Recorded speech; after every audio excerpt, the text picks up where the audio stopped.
the dish. Simon Pond in left. Orlando Hudson at second base.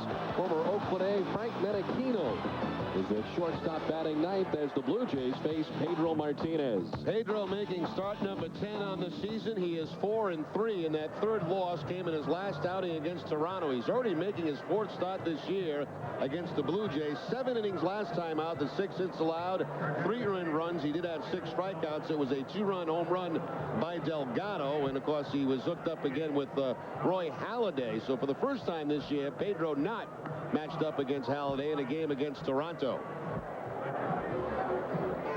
Red Sox defense is brought to you by Lexus, and the Red Sox playing some pretty sharp defense last night. Johnny Damon with a sliding catch in the first inning. Later on in that ball game in the ninth, Mark Bellhorn and David McCarty teaming up to make a pretty good play over at first base.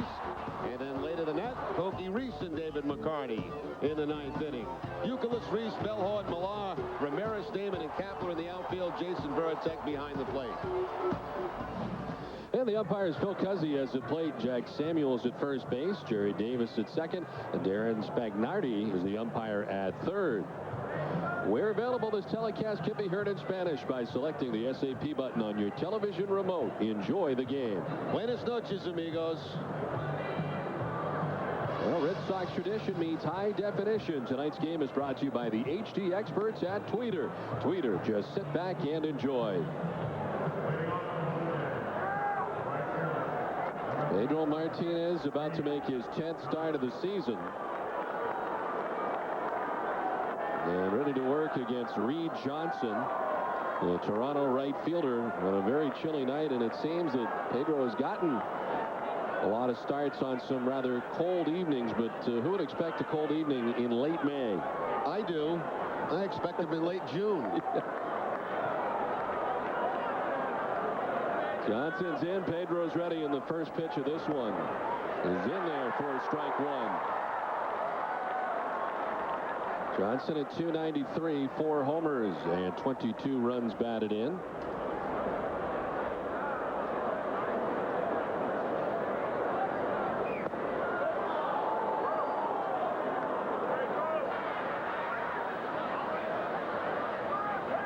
Pedro 4-3 with a 3.75 earned run average. Popped up, foul off first base. Millar and Varitek on the move, but it's back into the seats. Once again tonight in these cool conditions at Fenway, that wind blowing straight in from center field. I mean, this is very much like a wind that you have in early April, but as Don mentioned, here we are at the end of May, and you've got that sea breeze coming in. Certainly should be a good night for pitchers, or at least help pitchers out.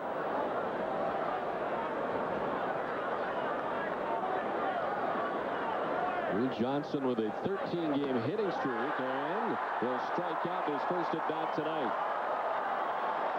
And already a look back from Reed Johnson. He didn't like that last call from Cuzzi, the home plate umpire. Pedro goes back to the fastball at 87 miles an hour. Does it tail back to pick up the outside corner? The umpire thought so. Reed Johnson did not.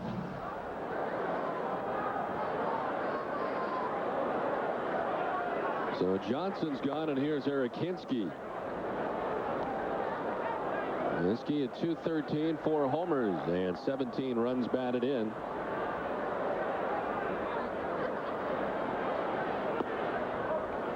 The Red Sox have the top 2 pitchers of the league in strikeouts. Kurt Schilling leads in strikeouts with 61. Pedro, now with the 1 tonight, has 57 on the season.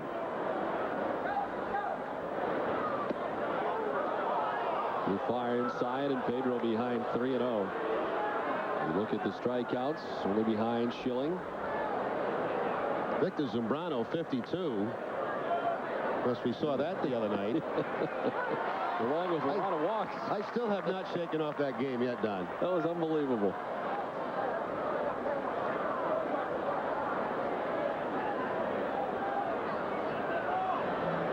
This one fouled off. We've done a lot of games over the last 4 years. That is the first post game that we have done where we said that was just a horrible game.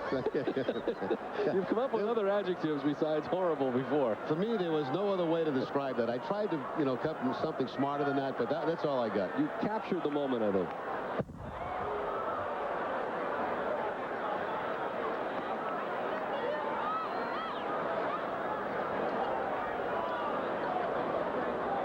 It was 47 degrees tonight. Pedro's first start of the year in Baltimore, it was 43 degrees. And a 7-2 loss against the Orioles. Swing and a miss, and it's back-to-back Ks to begin the night for Pedro Martinez. A lot of fastballs here in the first inning for Pedro. Mostly fastballs, a couple of cut fastballs, but this fastball will get to 90 miles an hour for the strikeout, and good movement, moving away from the left-handed hitter.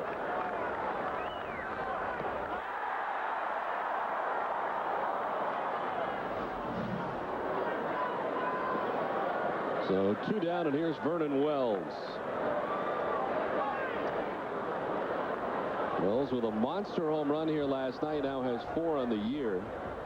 Along with the 18 RBIs and the .285 batting average. He has hit in 13 straight games now. Well, this is the home run I just spoke of, the long towering fly ball that gets out of here. Well, there were a couple of long ones last night. Certainly that one by Vernon Wells, but it was topped by the one by Manny Ramirez.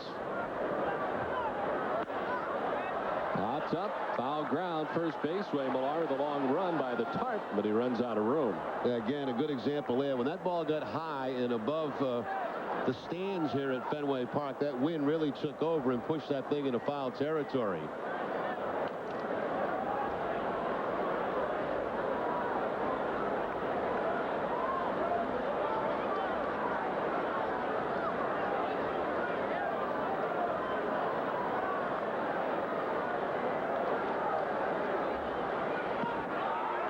Corner, and it's 2-2.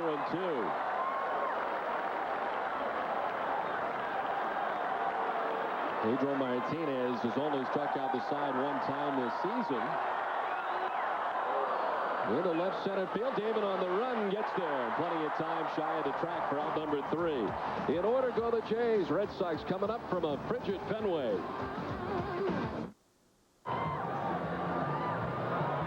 Back at Fenway, Blue Jays down in order in the first inning. Red Sox coming up here in the last of the first. And it's Johnny Damon to lead it off.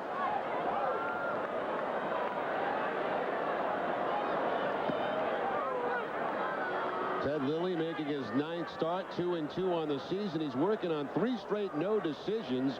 One of the problems has been the home run ball. He's given up 9 on the season. And 17 of the last 19 runs he's allowed have come via the home run. Third start against the Red Sox, 0-1 this season.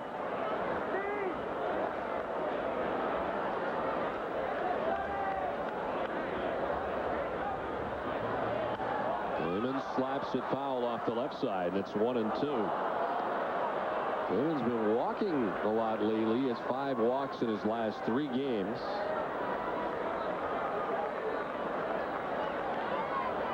He's led off each of the last 3 games with a walk. Down 1-2 here. In the left center field, a base hit. Vernon Wells over to play it.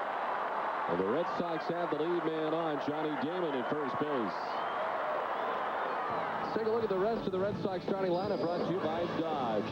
Mark Bellhorn is at second base. Kevin Millar at first. Manny Ramirez, the left fielder. Jason Varitek doing the catching. Doug Mirabelli is the DH tonight. Kevin Youkilis at third base again tonight. Dave Kapler in right, and Pokey Reese at shortstop. Reese has certainly contributed lately, up over 307 in the last 20 games. Here's Mark Bellhorn.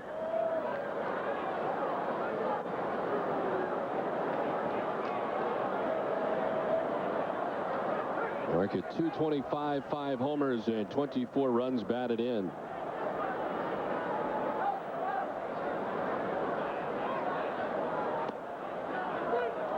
He was 2 for 5 here last night with a double and a couple of runs batted in.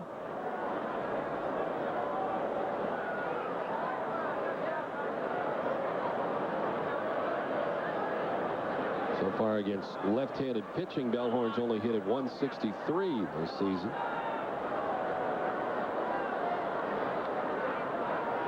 Another check on Johnny Damon. Johnny Damon, 5 steals on the season. He's been caught twice. Red Sox as a team 8th in the league in steals. The Tampa Bay Devil Rays at number 1. Quickly 0-2 to Bellhorn. Red Sox will see the fastball from Lilly, a cut fastball, curveball, and a changeup.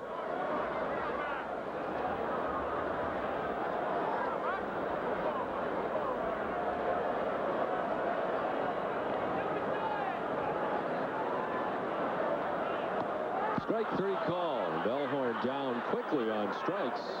First strikeout of the night for Ted Lilly.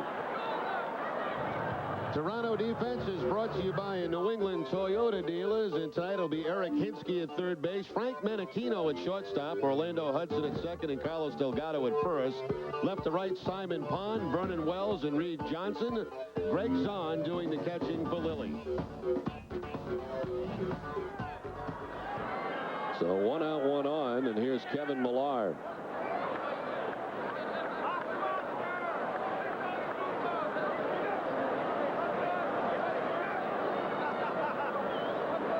Over the last 2 games, Millar's been very hot. 4 for his last 7. 2 doubles and 2 RBIs. To right center field, and his hotness continues. Heading for third is Damon. The throw cut off. And the Red Sox in business here with runners at the corners and 1 down. Now, the Red Sox have some guys in this lineup tonight that have very good numbers against Lilly. And one of the reasons Millar up in that 3 spot, 455 coming in the game against Ted Lilly. Takes the fastball to the opposite field, and the Red Sox play a little first and third here in the first inning.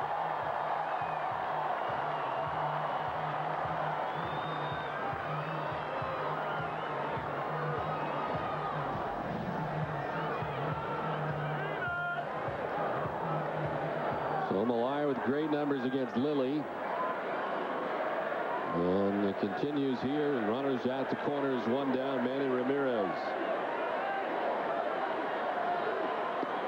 Manny now into double figures in terms of home runs with his 10th here last night, 27 RBIs, and a .354 batting average.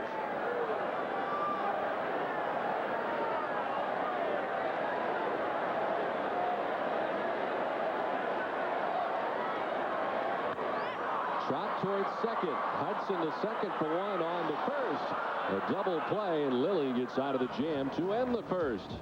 We played 1 from Fenway, no score. Second inning back at Fenway. Red Sox and Blue Jays scoreless at the end of 1 tonight. And it's Carlos Delgado, Josh Phelps, and Greg Zahn to face Pedro Martinez. Pedro had a quick and easy first inning, as he struck out 2, and Vernon Wells lined out to center field. Pedro threw 16 pitches in the first inning.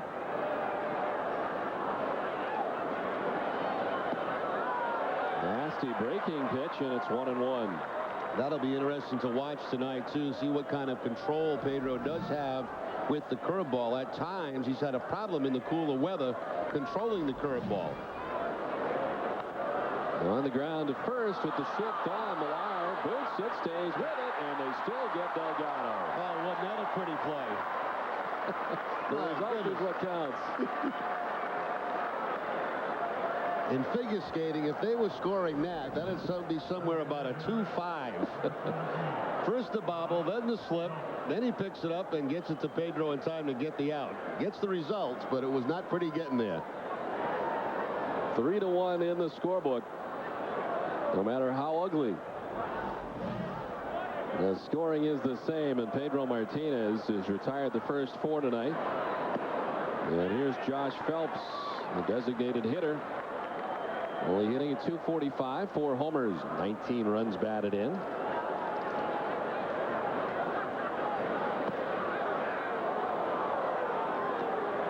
His 4th home run off Bronson Arroyo, and his first home run since May the 8th.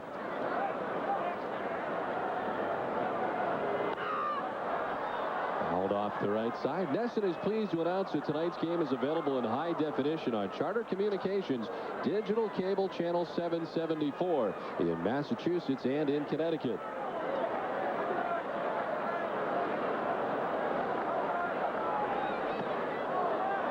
Tossing up top. And it's 2-2 to Phelps.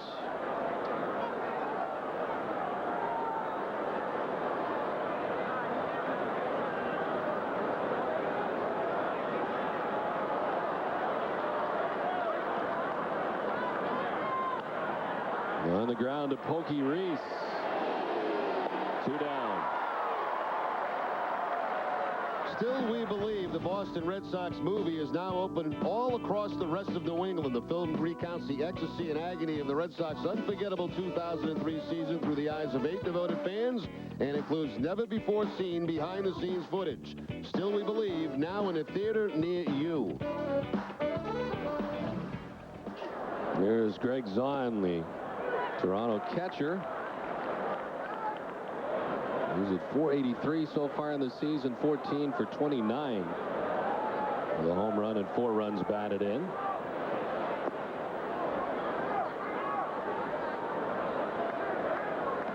Greg Myers on the disabled list. Of course, he was on the DL last time we visited Toronto. Greg Zahn was called up. Waves of that pitch, 1-2. Well, good sign. Pedro's thrown about, I'd say 4 or 5 curveballs here in the second inning. They've all been pretty good.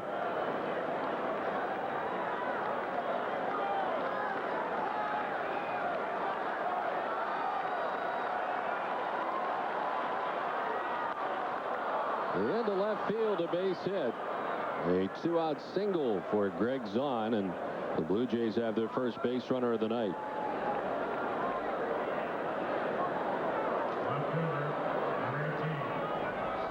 After making Zahn look bad in a curveball, Pedro comes back with the fastball, and Zahn, nice opposite field hitting to pick up the base hit. That's a great camera shot. That's right above the screen at home plate.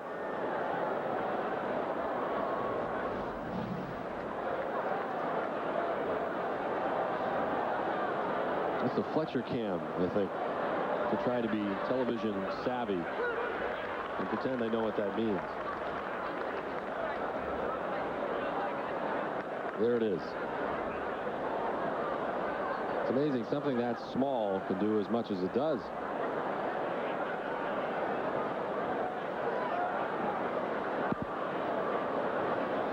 The 0-1 is grounded softly to first.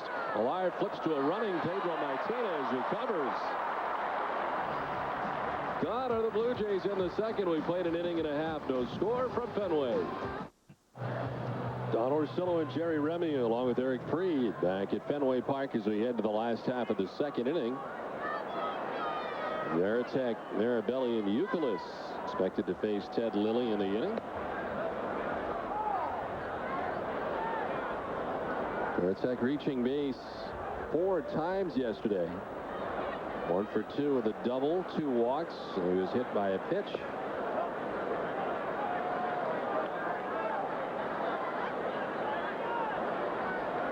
On base percentage leading off an inning. And Veritek third in that category behind Eric Burns of the A's and Javi Lopez of the Orioles. Veritek leading off here in the last half of the second inning.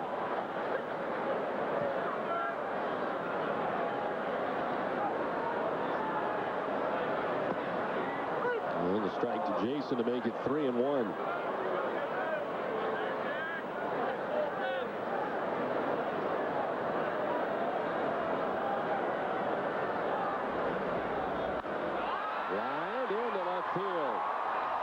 Simon Pond towards the corner to dig it out. Veritek thinking 2, and he'll get there with the slide. Did he hold on? Yes, he did.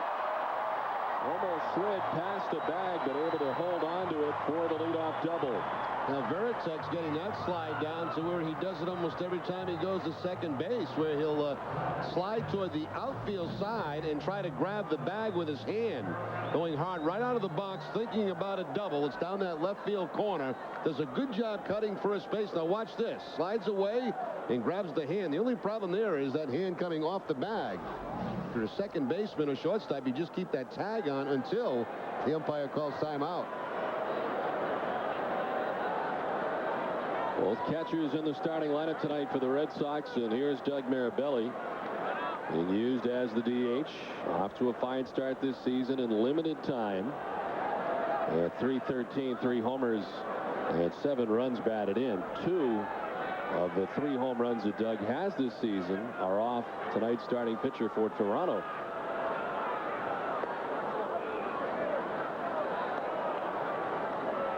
Here's a look at his DH numbers in his career.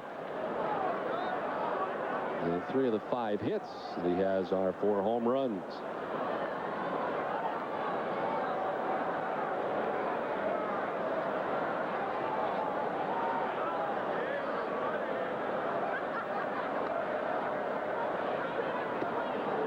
Jerry, you touched on it before the game. I mean, really, the worst thing that could happen here, something were to happen, is you'd have to have your pitcher hit. Yeah, you play National League Baseball. If something would have happened to Veritek and Mirabelli had to go behind the plate, you lose the DH and your pitcher would have to hit like he does in a National League game. It's a gamble, but it's something we've seen done quite a bit here. Jimmy Williams did an awful lot when he was managing. Well, Grady did it with these 2 the last couple years.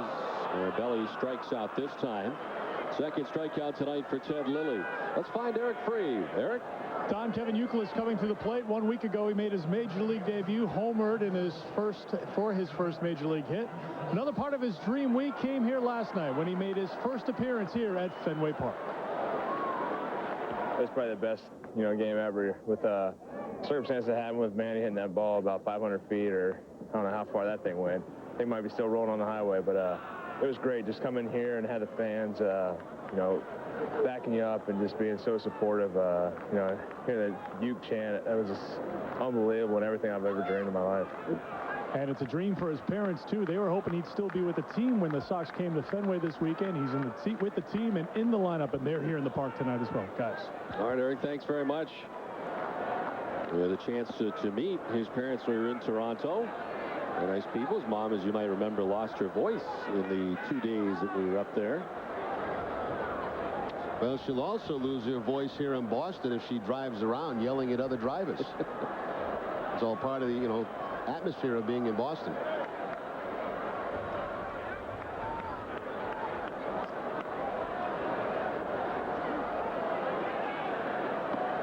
And a strike to Youkilis, and it's 1-1.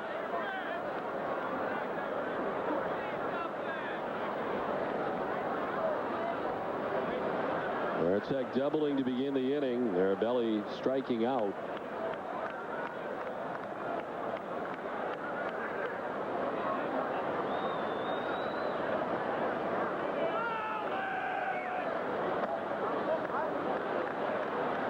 Jerry, while I have a moment, I want to wish my daughter Sydney a very happy birthday today. Today was her 4th birthday. We had, what about 10 or 11 4-year-olds running around the house today. It was an outstanding day, but I want to wish you a very happy birthday. Yeah, happy birthday, Sydney, and you survived. I mean, you got to work. We got one of those big SpongeBob bouncy things in the backyard, which I was in for about half an hour once they set it up. Those are outstanding. Do you have any more kids? No, I'm not going to have any more kids, Don. My SpongeBob, Bobby, whatever they are, days are over. You never know. No, oh, no, I know. It's not happening. Well, you might want to get it. It's great. Well, that's something different, yeah.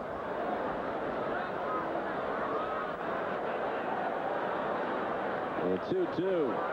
Youkilis strikes out, gets away briefly from Zahn. Has to throw him out and does. The 3rd strikeout for Ted Lilly, 2 down. Good breaking curveball from Ted Lilly to pick up his 3rd strikeout of the night. Got Mirabelli on a fastball. Now it's the curveball this time to Kevin Youkilis. Good job blocking it, too, by Zahn. First base was unoccupied, so they did have to throw Youkilis out at first base.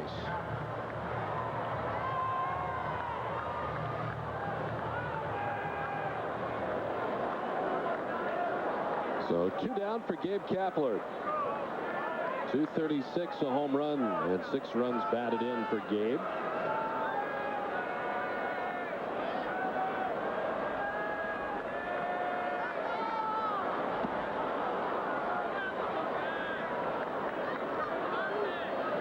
Ted Lilly coming to the Toronto Blue Jays in exchange for outfielder Bobby Kilty and a player to be named later. As last 2 years as a member of the Oakland A's and a 12-10 season last year with Oakland. Kapler quickly down 0-2. Really spending parts of 3 years with the Yankees prior to his Oakland experience.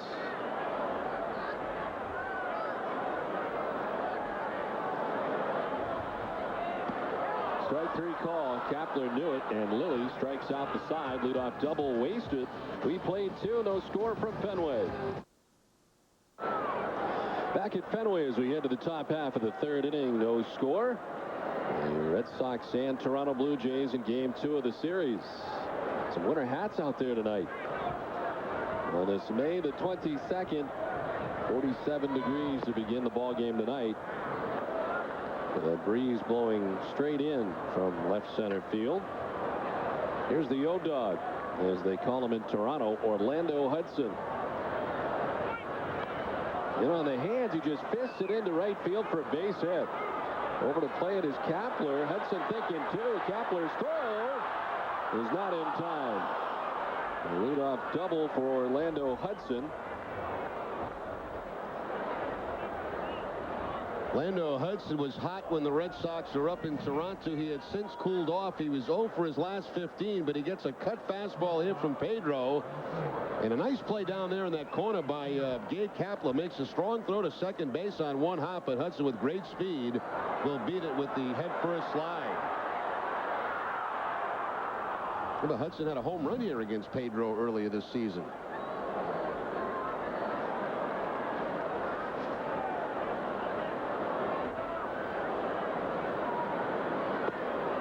Here's the home run you were speaking of just a moment ago. Hudson with 5 total on the season, and one of those against Pedro Martinez right here at Fenway Park.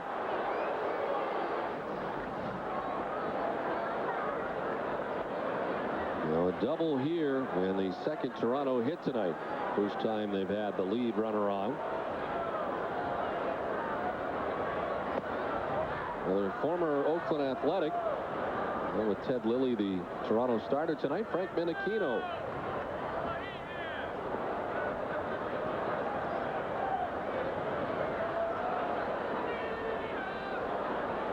Fired by the Blue Jays from the A's. Added to the 25-man roster on May 13th. Lifted down the right field line, back and out of play. Menechino trying to move that ball to the right side to advance Hudson with nobody out this inning. Hudson with good speed, although only 3 steals on the season. He's been caught 1 time, and Pokey Reese does a pretty good job of keeping those guys close at second base.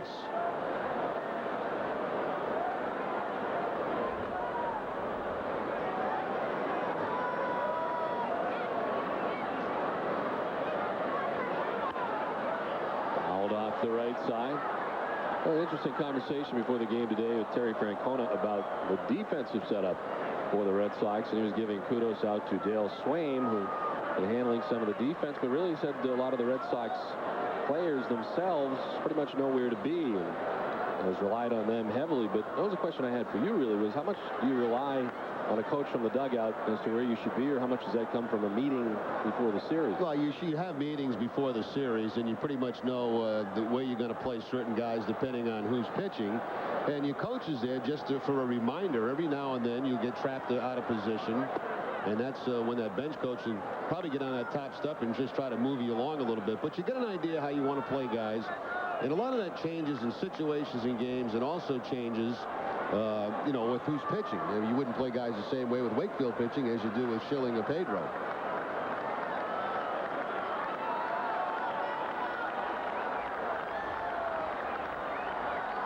Third, second. Payoff pitch to Menechino. Fouled off the right side. Well, tune in to NESN Monday night at 6 for a look at life on the farm as the Red Sox AA affiliate, the Portland Sea Dogs, take on the Binghamton Mets. All the action starts at 6, only on NESN.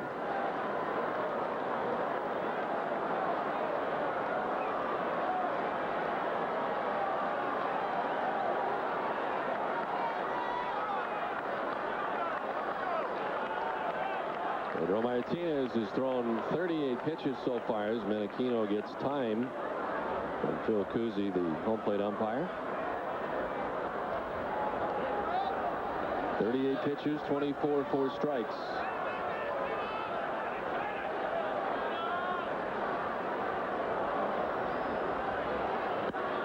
To right field, driving Kapler back, still going over, and he can't make the catch. They're going to run a while as Hudson scores easily. Now Menachino heading for third, and he'll get there. On the RBI triple, the Toronto Blue Jays on top 1-0. Well, even with 2 strikes, Menachino continues to try to go to the opposite field, and there's a good example of that wind really having an effect on the baseball. Now, it looked like Kapler was lined up pretty good to make a catch going back, but then the wind started to push it away from him, and he'll go into the dive, can't make the play, and it gets by him. So Menachino not only gets his job done, but ends up on third base with a triple. But you could really see the wind push that ball away from Gabe Kapler.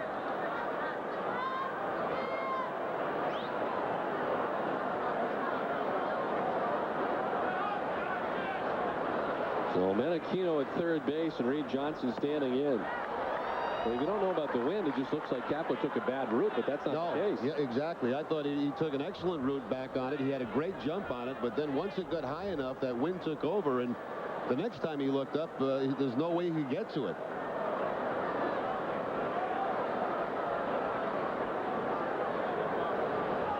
And combine that, Don, the wind pushing it with the fact that the ball's coming off the bat of a right-hander, so it's going to slice away from him anyway.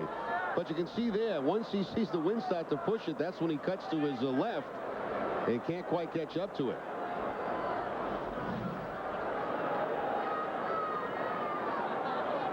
Johnson down 0-2. And he gets a piece to stay alive. Reed Johnson with a 13-game hitting streak. He's batting at .420 during the course of the streak. It's tied for the longest current streak in the American League, along with Vernon Wells, his teammate, who also has a 13-gamer going. Foul tipped and caught by Veritek. For out number 1, third strikeout tonight for Pedro.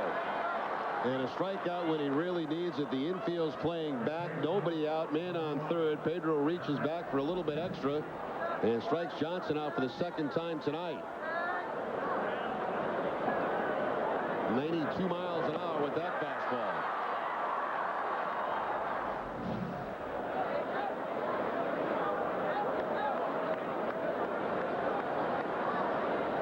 There's Eric Hinske, his strikeout victim his first time up.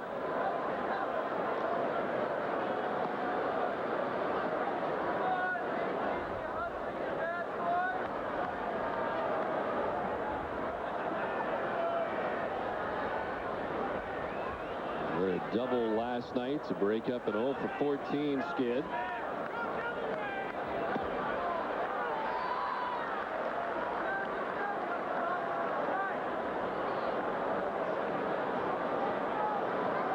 Former Rookie of the year before last. And Aquino at third base, 1 down, a run already in for the Jays. It's solidly up the middle and into center field. Menachino jogs home for the second Blue Jays run, and Toronto's on top 2-0. Well, pretty solid contact in this inning. The double by Hudson, Menachino with that triple, and now a line drive up the middle by Hinske. That ball up and away, and he's still able to hook it and drive it right back up the middle for the base hit. Hinske's first hit in 18 tries with runners in scoring position. And he gets the job done here, scoring Menachino. And giving Toronto the 2-0 lead. Vernon Wells, as they check on Hinske at first.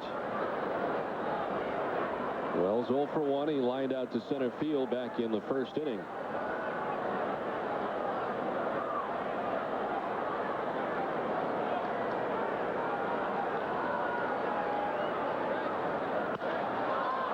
Softly lined into center field for a base hit.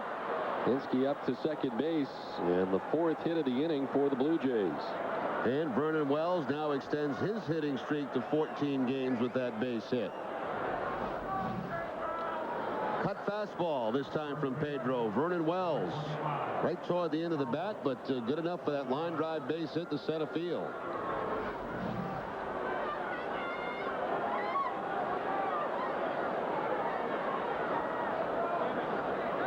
Two on, one away. And here's Carlos Delgado. Grounded out to first base, first time up.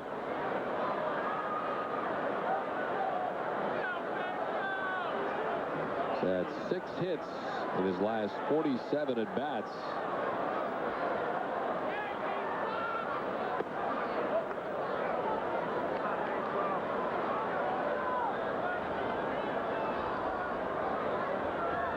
That ball that Delgado hit for a home run up in Toronto off Pedro was on a fastball that was kind of up and away.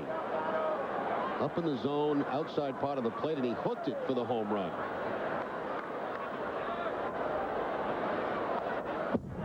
Similar to that pitch right there. Look back at that home run on Sunday. That fastball, almost the exact same pitch Pedro just threw him. Except this time he fouled it back. That time the home run. A lengthy inning for Pedro. This will be the 20th pitch of the inning and the 50th pitch of his outing. Pickoff hit at second base, and back is Hinske. The shift on Pokey Reese, playing on the right side of second base.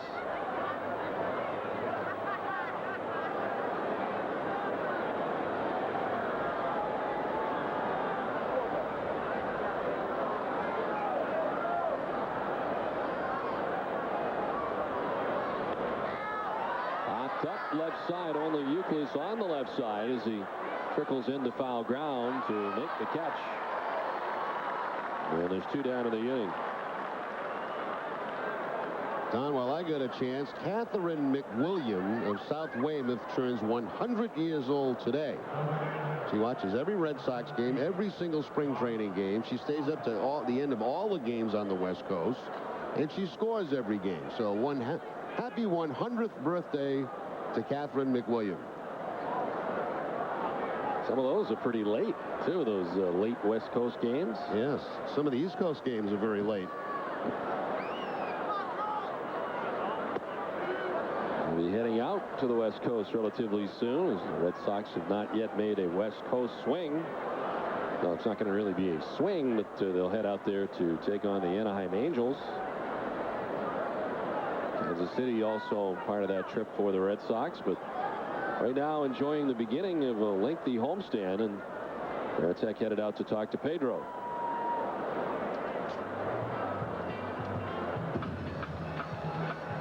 Each time the Red Sox win at Fenway Park, Hood donates $1,500 to the Hood Home Team Advantage charity program. The program benefits children's hospitals throughout New England. It's another reason you can feel good about Hood.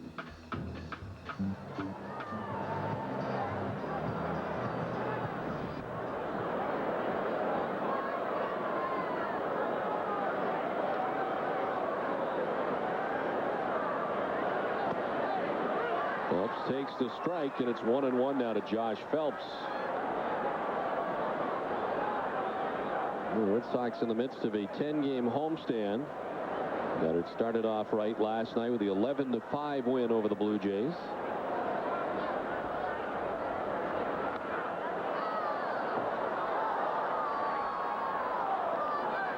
Red Sox playing Toronto this season, of course, 19 times. This is the 12th meeting already between the two. It seems like they have played the Jays quite a bit. The Red Sox leading the season series 7-4.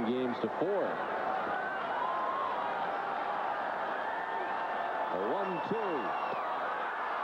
Varitek tried to bring it back.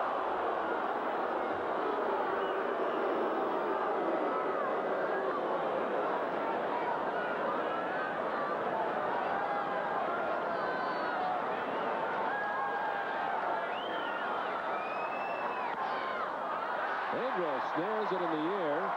for the final out of the inning, but the Blue Jays come up with 2 in the inning. The end of 2.5. Toronto on top 2-0.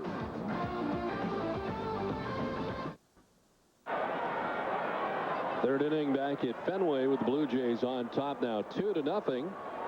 The Red Sox will send Pokey Reese, Johnny Damon, and Mark Bellhorn to bat. Reese, a .256, 2 homers, and 16 runs batted in.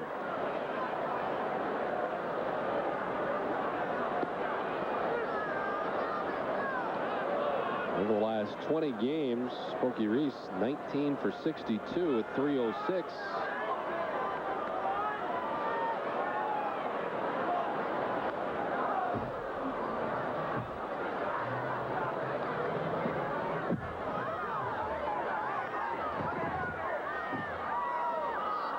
Ted Lilly gave up a leadoff double to Jason Varitek in the second inning. Then he proceeded to strike out Mirabelli, Youkilis, and Kapler in succession to strike out the side.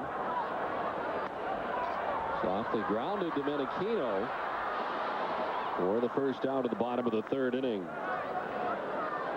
Well, the league leaders are brought to you by Volvo, the official vehicle of the Boston Red Sox. And take a look at the extra base hits leaders. David Ortiz tied with Hank Blaylock.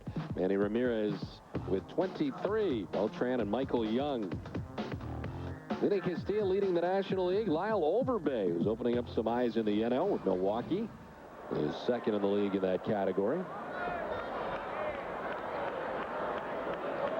Cleanly shaven Johnny Damon singled to center field his first time up.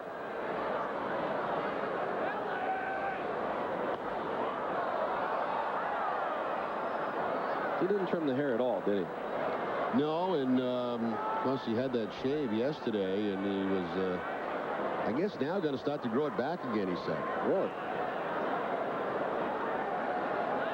It'd take him a while to get to where it was yesterday. Took all off season to get it that far, so may not have that same look back until well into the season. There must have been a lot of work. See Tom Caron in there? Yes, I saw that. See, everybody thought they were there to 1,500 people to see Johnny Damon. That's not the case. They were there to see Tom Caron. Right. Johnny Damon was a nice side part of it, but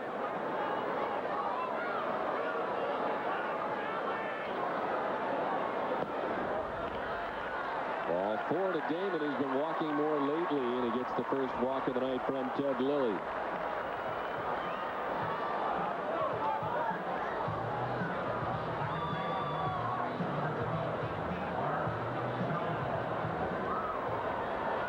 One out, one on, and it brings up Mark Bellhorn, who struck out looking his first time up.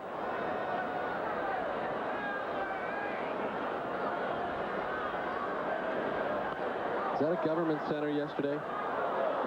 Shaving? Not sure. I'm not sure where it was. I think it was the Boston Public Library, if I'm not mistaken. I got to see some of it last night in the pregame show. It's always at the Prudential Center, and it was pretty interesting. And Tom Caron brought up a great point that it is amazing that many people came out to see it. I mean, there you have. I mean, what other baseball town could you get, a few thousand people out to see somebody get their beard shaved? Yeah, it doesn't surprise me that many people showed up to see Tom Caron. You still think it was because of TC? Of course. I mean, you watch a guy shave anywhere. How often do you get a chance to see TC in person?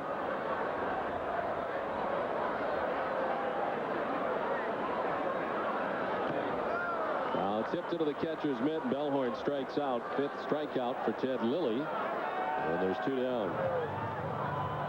Ted Lilly already with now, 5 strikeouts in this game, and the second time he's got Bellhorn, and the second time he's got him with a fastball. His strikeout high is 8, and he had that in his last outing against Minnesota, where he had a no decision.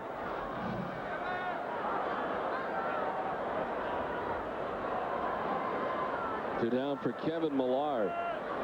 And he singled to right field his first time up. The Red Sox with 3 hits so far off Ted Lilly, and Millar has 1. Damon with a single, and Varitek a double.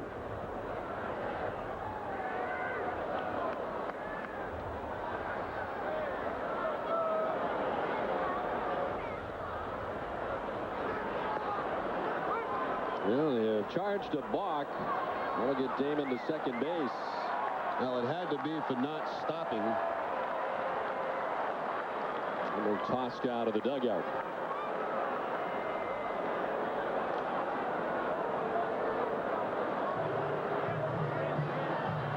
I think Carlos wants an explanation on this. You're really not supposed to argue a box. And let's see. Yeah, no stop by Lilly. I mean, it's a borderline call. Called by the first base umpire, Jack Samuels. Remember the one year when they were calling that, it seemed like 5 times a game. They were trying to get control of that from pitches, making sure they came to a complete stop, and it was absolutely absurd that year.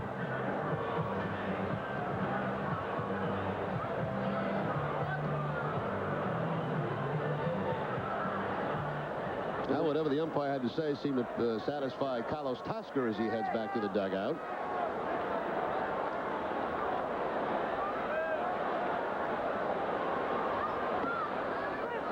Strike to even it up at 1-1 now to Millar. So Damon, as a result of the balk, in scoring position with 2 outs. Millar's been very good in this situation. He's 6 for 16, but down 1-2.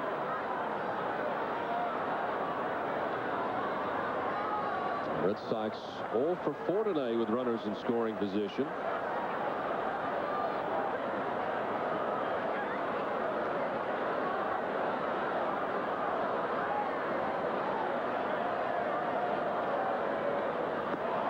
Strike 3. Millar will take with him the 6th strikeout for Ted Lilly tonight. We've played 3. Toronto on top 2-0. It's on to the top half of the 4th inning. And Greg Zahn leading it off against Pedro Martinez. Toronto sent 7 men to the plate in the 3rd inning and scored twice. They had 4 hits last inning off Pedro. Zahn with a single, his first time up.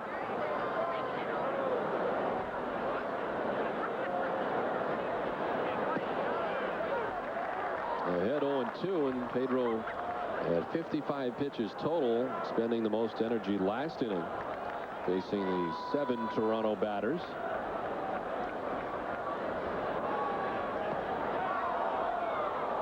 Last inning, Jerry, we were talking about that year, the year of the balk. And I was reminded that John Dobson once had 5 balks in 1 game. And foul back into the seats. Yeah, that was a joke that year. You know, they were trying to make sure that the pitches were going by the rules, making sure they stopped. But it got so bad for a while. I mean, guys, taking bases all over the place on balks. Had to affect the games greatly. Yeah, it did. It did. And especially, the thing that was bad about it is a lot of times he wouldn't call anything and get a man on third base, and he'd call a balk. A run was scored.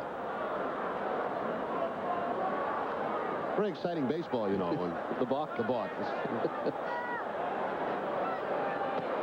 Strike 3 call. Strikeout number 4 for Pedro Martinez.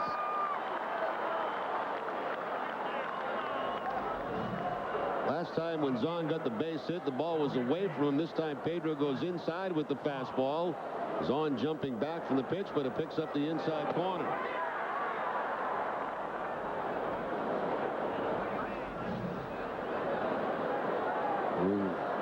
Ties Don Drysdale all time with that strikeout. The winder. Christy Matheson is next for Pedro.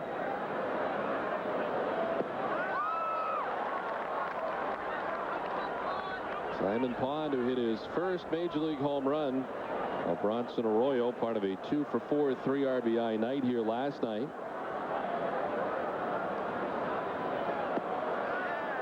That upright stance from Simon Pond, and it was his first major league home run. Certainly never forget that.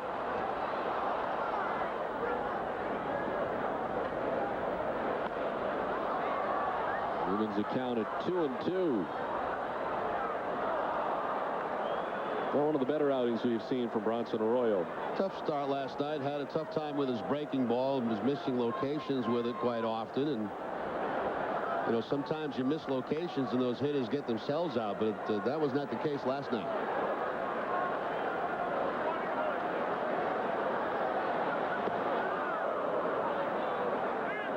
Full count now to Simon Pond. Orlando Hudson waiting on deck.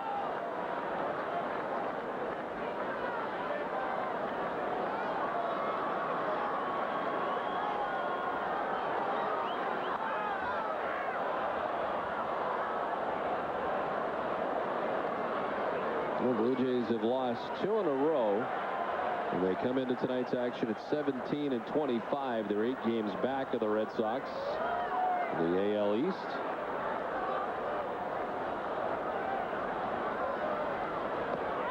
Swing and a miss. Strikeout number 5 for Pedro. 2 down.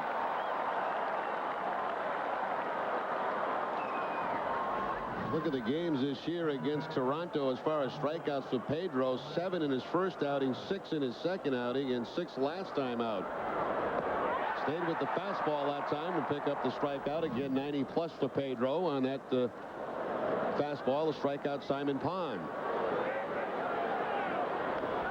Orlando Hudson batting for the second time tonight. He doubled and scored his first time up.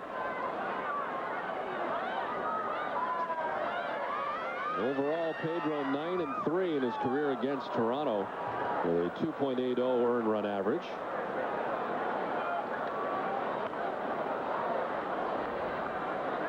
John Gibbons, the first base coach for Toronto. John's got a lot of New England family. Often says hello to his family in Maine.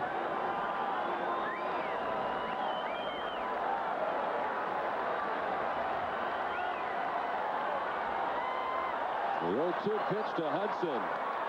Gets a piece to stay alive. It's time now for the Aflac trivia question. And our question is, what is the Major League record for most pitchers used in a 9-inning game by one team? 0-2 to Hudson.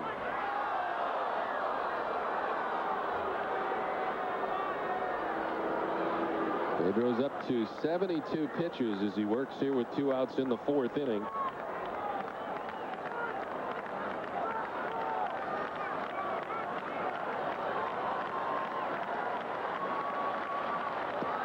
Strike 3 call. Pedro, for the second time this season, strikes out the side. In order to go the Jays, all by way of the K.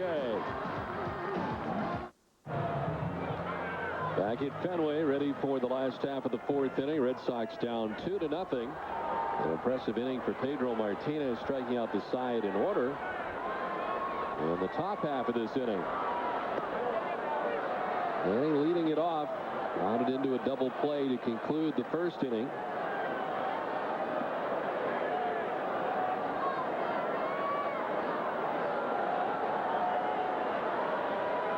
Tell you, right now, Ted Lilly's got one of the best curveballs we've seen thrown all season against the Red Sox. A nasty one to close out last inning against Kevin Millar.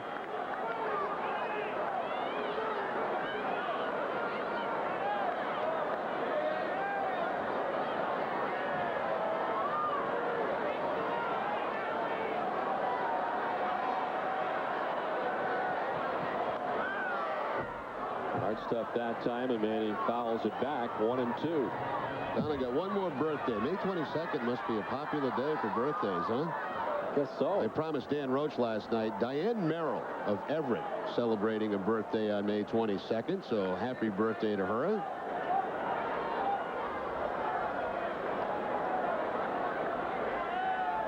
A friend of Dan's? I guess so. He got the email and he asked me to pass it along tonight. I guess she's reading my book right now, according to the email. I have started. She's so a far. regular visitor to the Remmer Report, too. So, you know, happy birthday. Really special birthday. Well, our schedule is very tough to find any reading time, but I have started. And so far, it's been very enjoyable. Oh, thank you, Donald.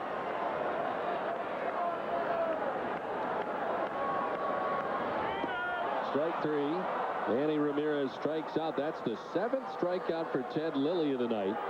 And the first out of the 4th inning. I told you about that curveball. It's nasty tonight. And again, the curveball will pick up the strikeout on Manny. He has got curveball strikeouts to Youkilis, Kapler, Millar, and now Ramirez. The 2 to Bellhorn with fastballs. Also a fastball to, actually, it might have been a curveball at Mirabelli. I think it was a curveball. It was Jason Varitek who doubled to lead off the 2nd inning. They never got any further than second base as Lilly proceeded to strike out the side. The Red Sox have just 3 hits so far.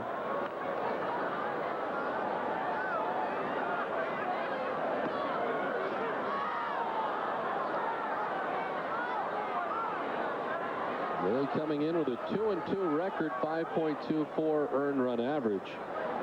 Into his 9th start.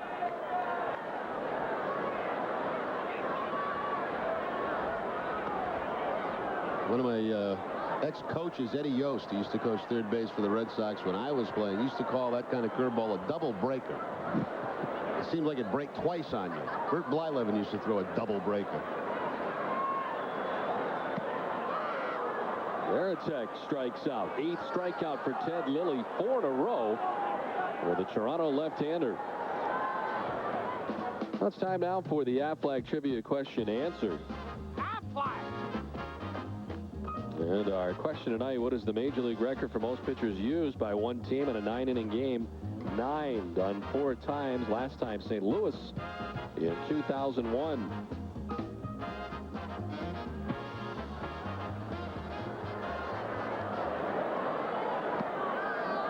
St. Louis Cardinals were managed by Tony La Russa at the time of the last one. And there was one in 1996, Montreal Expos, managed by Felipe Alou. White Sox in 97, managed by Terry Bevington at the time.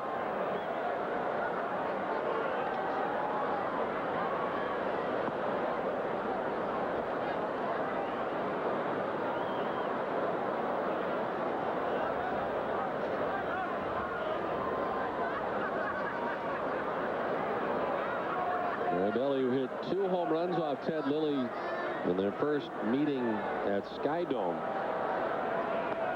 Mirabelli, a strikeout victim his first time up.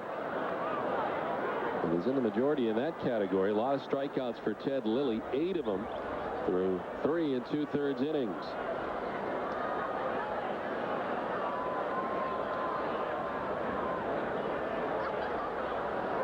Told that Mike Timlin played in that St. Louis game in 2001 that featured 9 pitchers. Got to figure things are not going well if you use 9 pitchers in a game. I can see it in a National League, you know, where you have to pinch hit a lot for your pitchers. And 9 pitches, I mean, how many guys are they carrying on a team? And they could have been carrying 14 pitches. 13, 14. Well, he was part of the last one. Ball 4 to Mirabelli, and he reaches with 2 down. Second walk surrendered by Ted Lilly.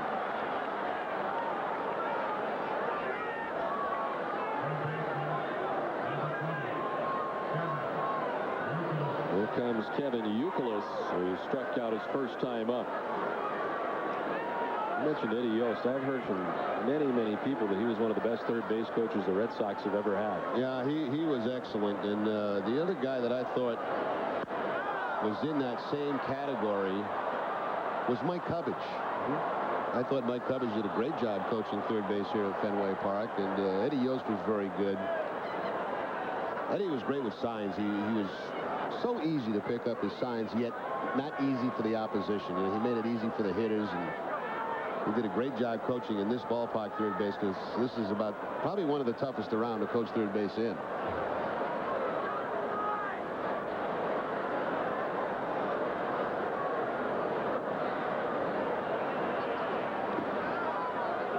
In the dirt, and it's 1-1 to Youkilis.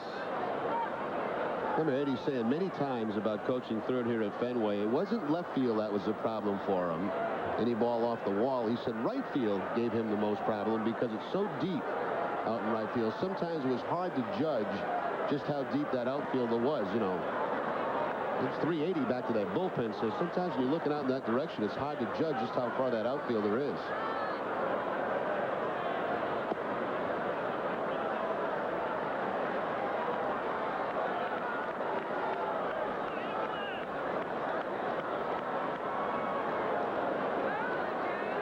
Billy struck out the side in the second, had 2 strikeouts in the third. 2 strikeouts this inning. Marabelli at first.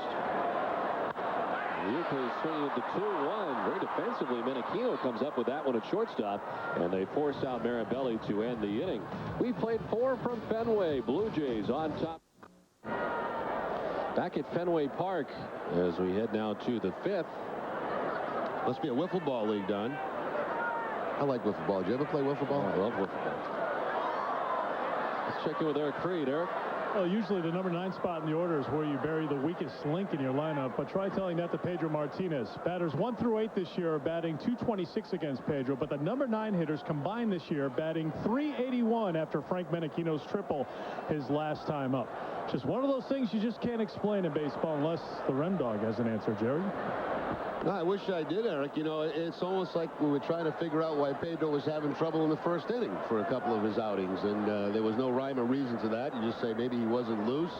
I don't think that he's overlooking the guys at the bottom of the lineup. To right field, Kapler will take care of this number 9 hitter. Menachino's out number 1. See, Eric, that number's dropping already. I knew you had an answer, Jerry. I didn't doubt it for a second. The Rem Dog knows all and tells all. That is amazing, though, really. It's there's really, in some things in this game, there's no way to explain. You know, and you got one of the great pitchers in the game, but you have guys on the bottom of the order who've had success. It's not a case where he's looking past those guys or making easier pitches. They're just battling hard and picking up some base hits. There's Reed Johnson, who needs a hit to continue his hitting streak. He's 0 for 2. He struck out twice. He's got a 13-game hitting streak going.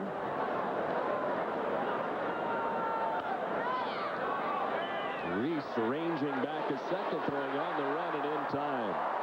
2 down. The season ticket holders can't make it to the game. Don't let your unused tickets go to waste. Post your tickets for sale through the Replay ticket program. Use Replay, the Red Sox new ticket resale program. It's safe, it's legal, it's convenient. Visit RedSox.com and click on the Replay button.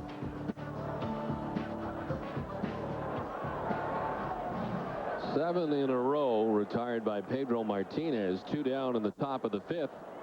And here's Eric Hinsky, who's 1 for 2 tonight.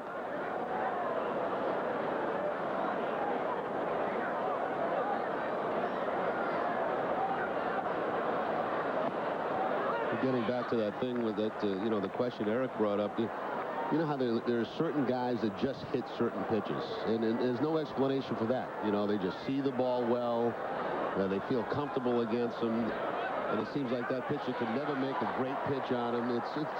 It's hard to explain, and sometimes it may be a poor hitter against a very, very good pitcher. Enrique Wilson, Shannon Stewart, guys who hit Pedro well.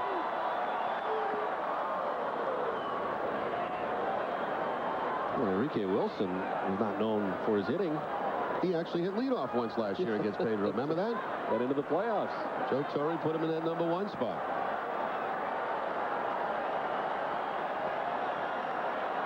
Two to Eric Hinsky. Struck him out.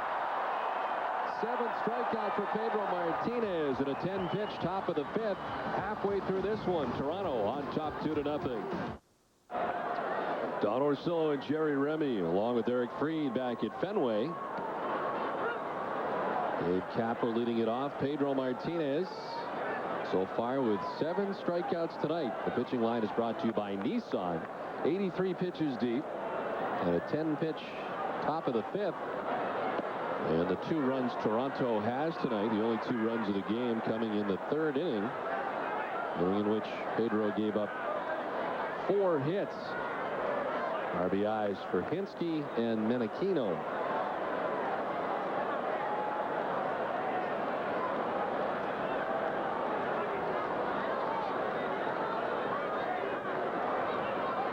But on the other side, Ted Lilly has been outstanding. 4 shutout innings so far, 8 strikeouts over the first 4. And he surrendered only 3 hits. He's walked 2.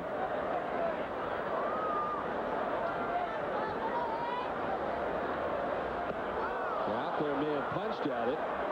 They will check. Yes, he did. Jack Samuels ringing him up. Jack Samuels lucky he didn't throw his arm out of his socket making that call. He was just waiting for Cuzzy to ask him. It seemed like it took forever, and he just couldn't wait to give him that outside. That's painful watching that. I was going to say the strikeout call with authority, but that was a little over the top. Sometimes that really takes you off as a hitter, too, you know. The way a guy gives you the out call. You're not just out, you're just really out. I mean, you're really out. Watch him. He can't wait. Yeah. See ya. Then he gives you the snarl, you know. Well, just give him the out call.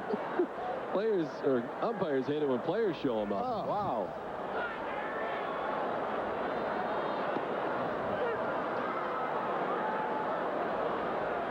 Now, would you be likely to say something to him on the way back to the dugout, or would you just look? What, me personally? After that little show there, yeah, what would you do? Yes, me personally, yes.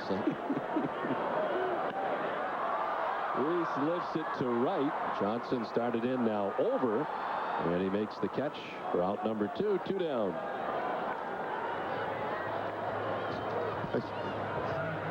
I mean, I knew there was going to be eventually a call at first. So I was just watching him down there, and he was begging for that call. He's going to have a sore right shoulder tomorrow.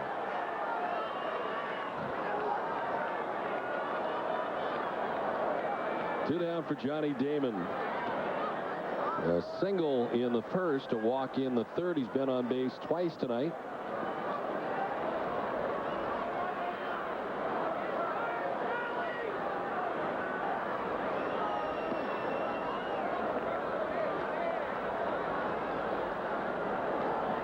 Texas beat New York today in day baseball 4-3. The Rangers beating the Yankees in the return for A-Rod to Texas. And wow, there's been quite a reaction there by the Texas faithful, as they have been all over A-Rod since returning with the Yankees.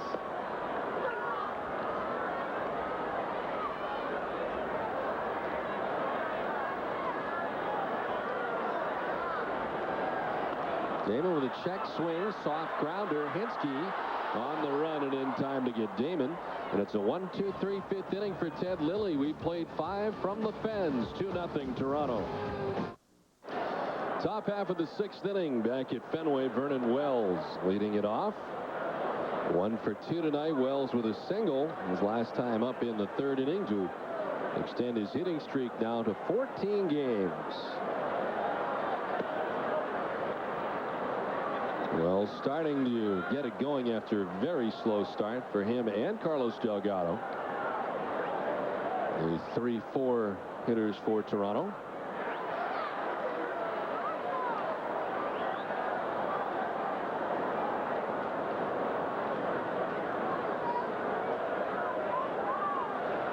Wells, a former first-round draft choice of the Blue Jays. And a breaking ball in there for a strike. 2-2. Curveball from Pedro will buckle knees just a bit of Vernon Wells. Had pretty good control of that curveball even these cool conditions tonight. Another one. Reese at shortstop on to Millar, and they get Vernon Wells for the first out of the inning. Well, this game summary is brought to you by your local Lincoln Mercury dealers. Frank Menachino able to drive one by Kapler in right field to score Toronto's first run. And the Red Sox have not been able to do much with Ted Lilly here tonight, as Pedro Martinez for the Red Sox has wrapped up 7 strikeouts on the night. Ted Lilly has 9 through the first 5. With 1 away in the top of the 6th, here's Carlos Delgado, who's 0 for 2.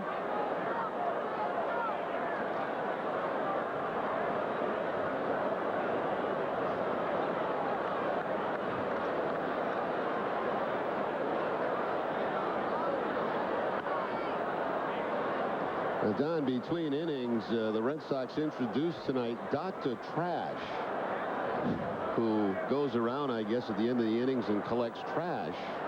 That's a new thing. And I was kind of laughing at it till this special moment right here. And this is where it all became very serious because the gentleman is wearing.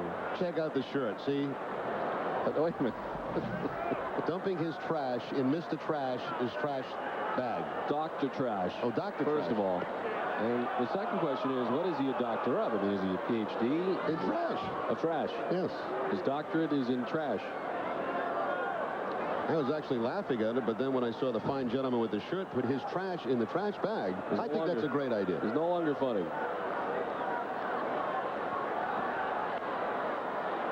Chopped. Over goes Youkilis from third base on the shift. Right around the bag at second, having to range to his left. And he throws out Delgado. That's taking care of the whole left side, and there's 2 down. With nobody on base, the third baseman go over and play that shortstop position. If there's a man on second, he can't do that. And with nobody on, he's able to cover that ground and make the play over to first base to get Delgado. Man on second, they're going to have to hang out around third base because you don't want to steal, and that leaves that whole side of the infield open. Dr. Trash kind of looks like a super friend. I think he had like a Superman outfit on, something like that. Super Trash. He's trying to help the efforts of cleaning up Fenway during the game.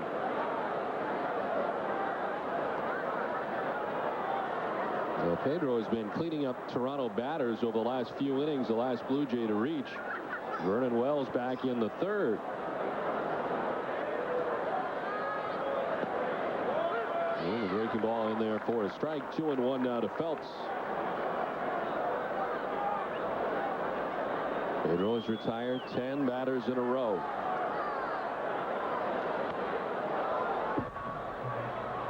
Tonight's game is available in high definition on Cox Communication Digital Cable Channel 713.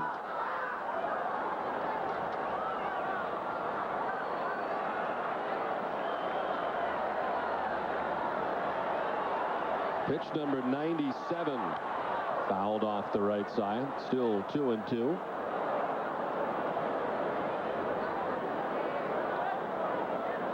.97 pitches, 65 for strikes.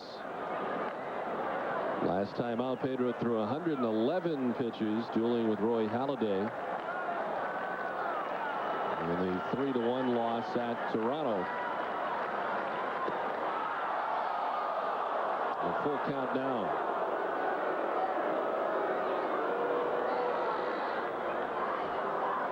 Martinez with 7 strikeouts. He's not walked anyone tonight.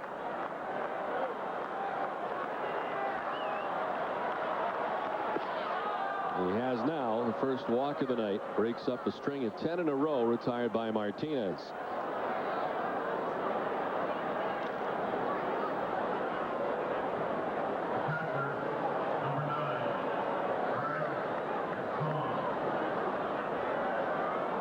Two down. Here's Greg Zahn. 1 for 2 with a single in the second inning.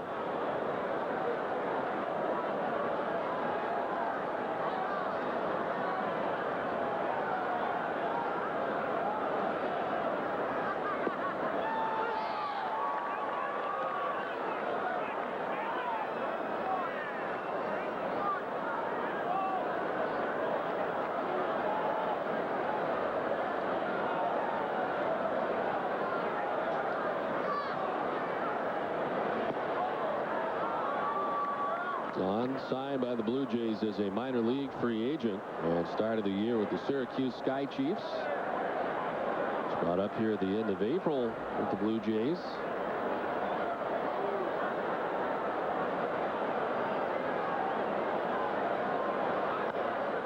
Fouls it off the left side. It's 1-2. They were just down in Tampa. Remember, they hadn't won 2 games in a row. Well, they finally did. They beat the Red Sox, and then they won last night against Cleveland to make it 2 in a row. And they're winning tonight, 4-3 late in the game. So maybe Lou's a little bit more relaxed. I was shocked he didn't sort of lose it the other night while Zambrano was having all of his problems. because the Lou of old really did not really hide his feelings all that well. I guess the night before, Lou put on a pretty good tirade in the clubhouse to the writers, and loud enough so the players could hear what he was saying.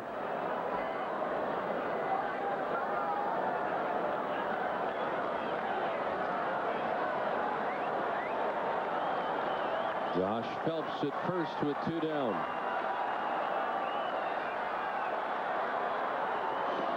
A check on Phelps. Didn't have a very large lead. Gets back to the bag.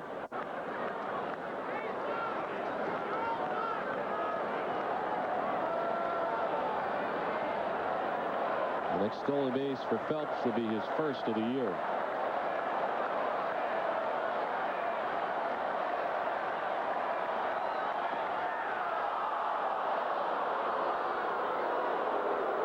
Pedro up over 100 pitches at 104. He misses with this one. Yeah, tried to throw the curveball, but it just kind of spun out of his hand. Didn't really get a good break on it.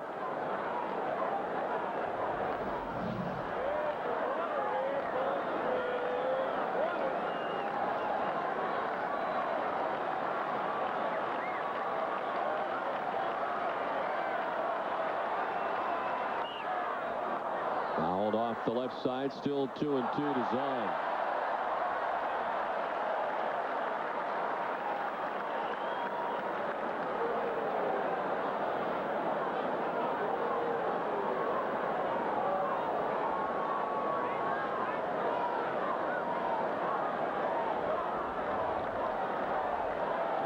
A short lead for Josh Phelps.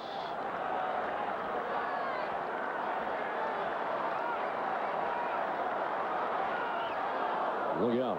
That one almost hitting Zahn, gets out of the way, and for the second straight batter, the count has gone full. Tries to go inside with the cut fastball, but too far inside and just missed hitting Zahn.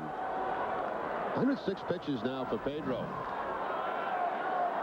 Nobody warming in the Red Sox bullpen. Both pens are quiet.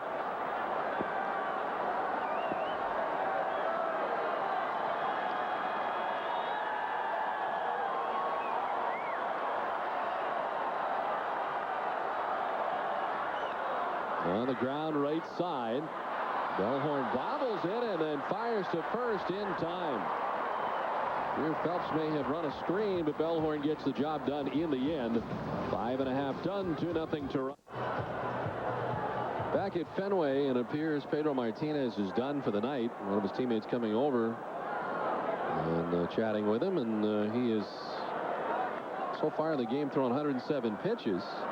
And the bullpen starting to warm here as the Red Sox come to bat in the last half of the 6th inning. Bellhorn grounds it off. Lilly kicks off, and Lilly, by the time he catches it, can do nothing with it. Bellhorn aboard to begin things in the 6th.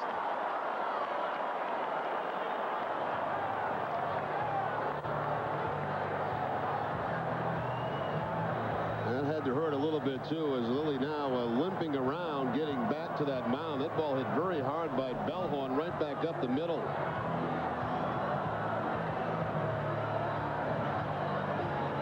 Looks like he got him right off the left foot or shin, somewhere in that area. Makes a nice attempt diving after the ball, but really had no chance to throw out Bellhorn. And now he's getting attention from the medical staff.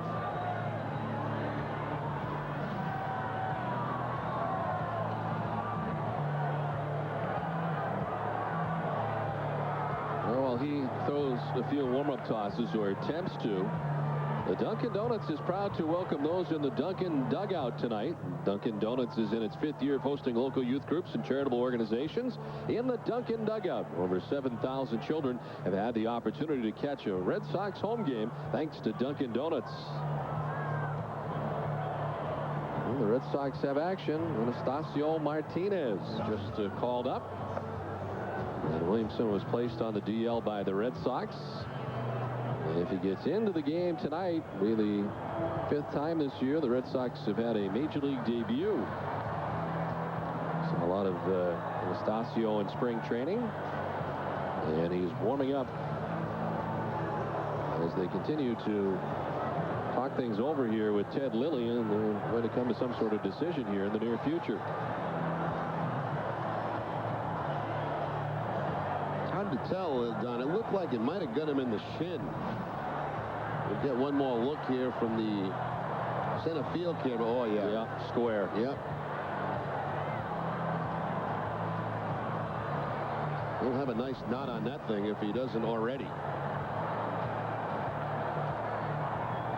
He's going to stay in the game.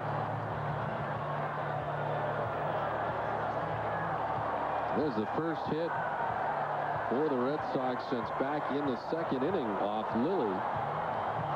Last hit for the Red Sox prior to the hit here by Bellhorn to begin the inning was Jason Varitek's double to begin the second inning. Well, let's see if that affects Lilly at all. I mean, that's his push-off leg that was just hit by that ground ball.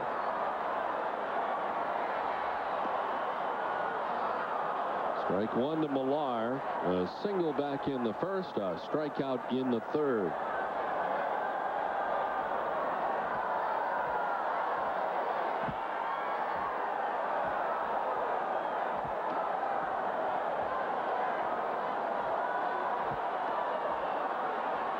Millar in the hole, nothing in two. Lilly has thrown 77 pitches tonight and has 9 strikeouts.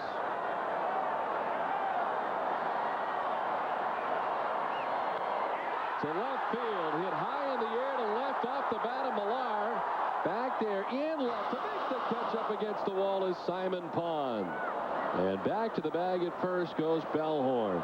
Well, we mentioned it earlier, Don, very early in the game with that breeze blowing in. Fenway Park certainly plays different, and on most nights, that ball is either off the wall or a home run. I'll tell you what, Simon Pond, for a guy that hasn't played here before, did a pretty nice job with this. He goes right back to the wall and makes the play right up against the wall. You see a lot of left fielders unsure would, back off, and then that ball would bounce low on the wall for a base hit.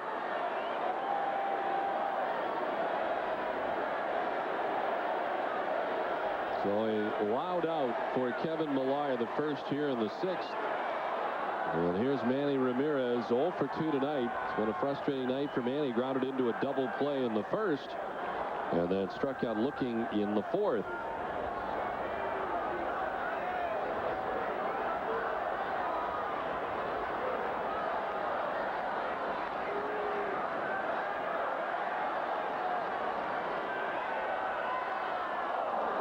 Red Sox the leadoff runner on for the 3rd time tonight in 6 innings.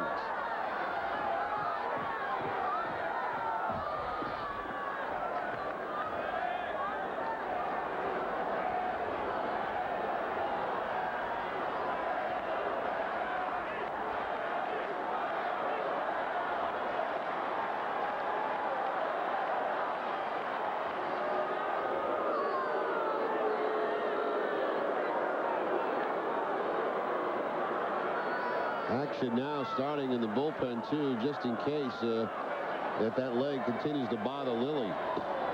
Kirshner and Lightenberg, left-hander, right-hander.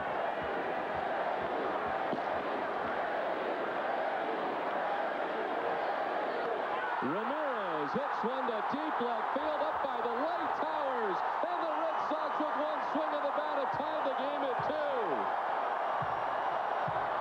Another monster mash from Manny Ramirez that's somewhere on the pipe.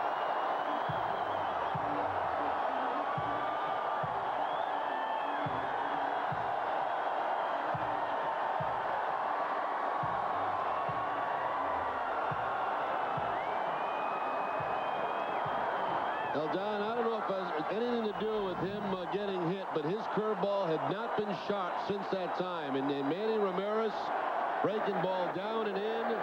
His 3rd career home run off Lilly.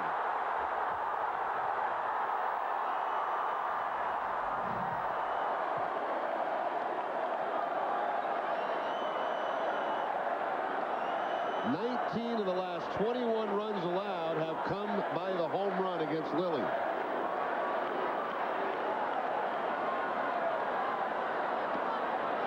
The Red Sox bats very quiet through the first 5. And with the 358th home run for Manny Ramirez, he's tied Yogi Berra.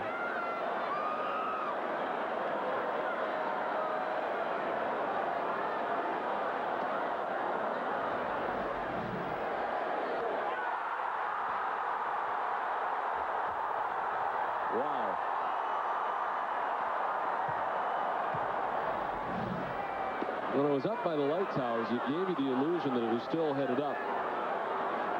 Now, he's hit a couple of absolute bombs here the last few nights.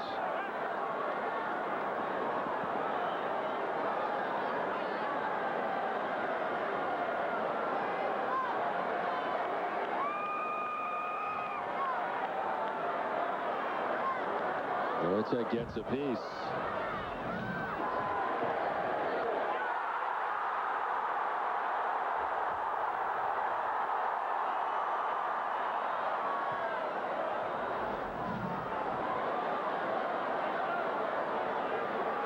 It was 11th of the season and the second majestic home run in 2 nights here for Manny against Toronto.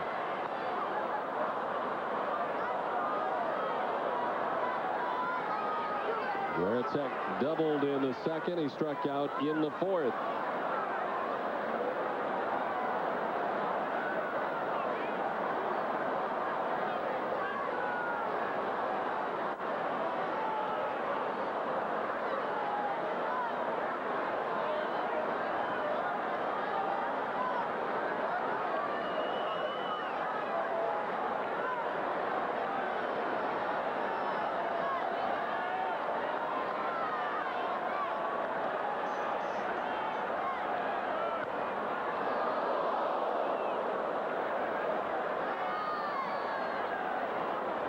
Well, Willie struck on a ground ball by Mark Bellhorn to begin the inning off his shin. Then the ball to the track by Kevin Millar right up against the wall. And Manny with the long home run that has tied the game 2-2. Varitek strikes out, and Willie into double figures in terms of strikeouts. That's his 10th. And here comes Carlos Tosca, who's going to make a change. Yeah, I think it's more because of the injury than performance, obviously, from Lilly. He did give up the home run, but he bounces back with a strikeout, and Carlos Tosca is going to get him out of there before that thing really gets too bad on him. Lilly is gone. Toronto going to their bullpen. We're now tied at 2. In the midst of the bottom of the 6th inning, Ted Lilly's night is over. A 10 strikeout performance for him, but the Red Sox have tied the score at 2. As he ends up going 5 2/3 innings, charged with the 2 runs, 2 walks, 10 Ks, and he turns things over to Kerry Lightenberg. Kerry Lightenberg worked in the game last night against the Red Sox, faced 3 batters, allowed 1 hit, a couple of earned runs, and a couple of walks. Overall, his 19th appearance, and it looks like he's going to be facing Papi Ortiz as a pinch hitter.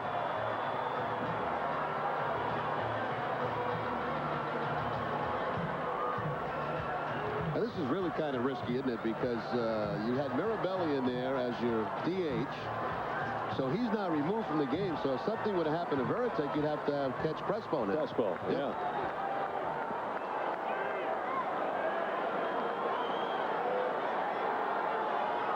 I guess this is sort of going for it here as David Ortiz pinch hits for Doug Mirabelli.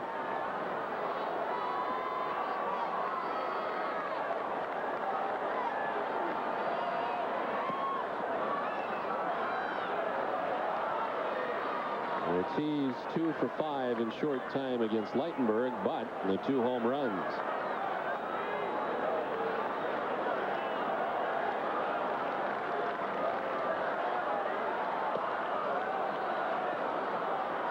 Did he go? No. There's Spagnardi, the third base umpire, and Ortiz ahead. 2-0.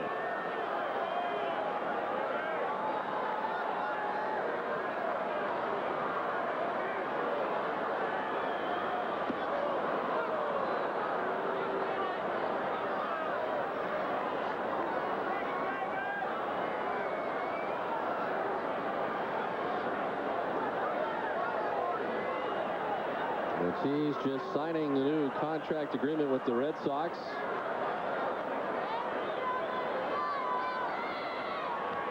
They're fouling this off to even the count up at 2-2. Leads the American League with 16 doubles. 11 of his last 16 hits have been for extra bases, 6 doubles, and 5 home runs.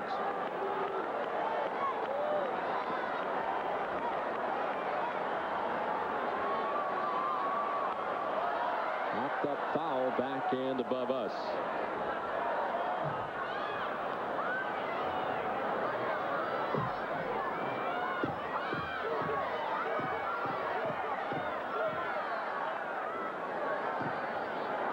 Evan Youkilis waiting on deck with 2 down, nobody on for the Red Sox here in the bottom of the 6th inning.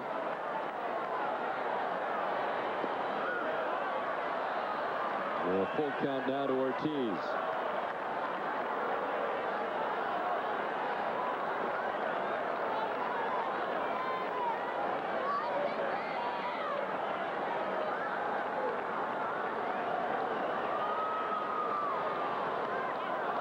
A 2-shot foul. Back into the seats. Greg Zahn gives chase.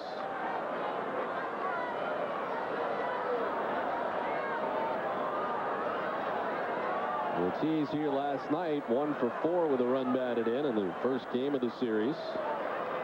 Had the night off until now, and tough one for Ted Lilly, who is pitching so well here into the 6th inning. And all of a sudden, things changed after being struck in the shin by Mark Bellhorn to begin the inning. One of the best games, Don, I've seen Lilly pitch against the Red Sox. A lot of strikeouts, great curveball tonight.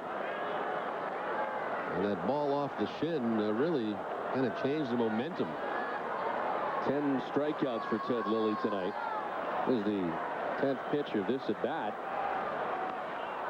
Popped up, foul off third. Hinsky ranging over, and it's out of his reach. Beyond the photographer's well.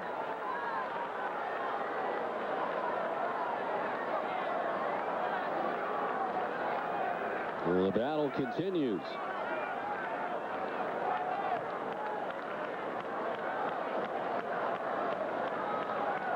Whitberg, the former Atlanta Brave and Baltimore Oriole. Now with the Toronto Blue Jays, Red Sox have seen a lot of him. And he strikes out Ortiz, the pinch hitter, to conclude the 6th. A monster home run last night for Manny. Another one tonight, and this one ties it at 2.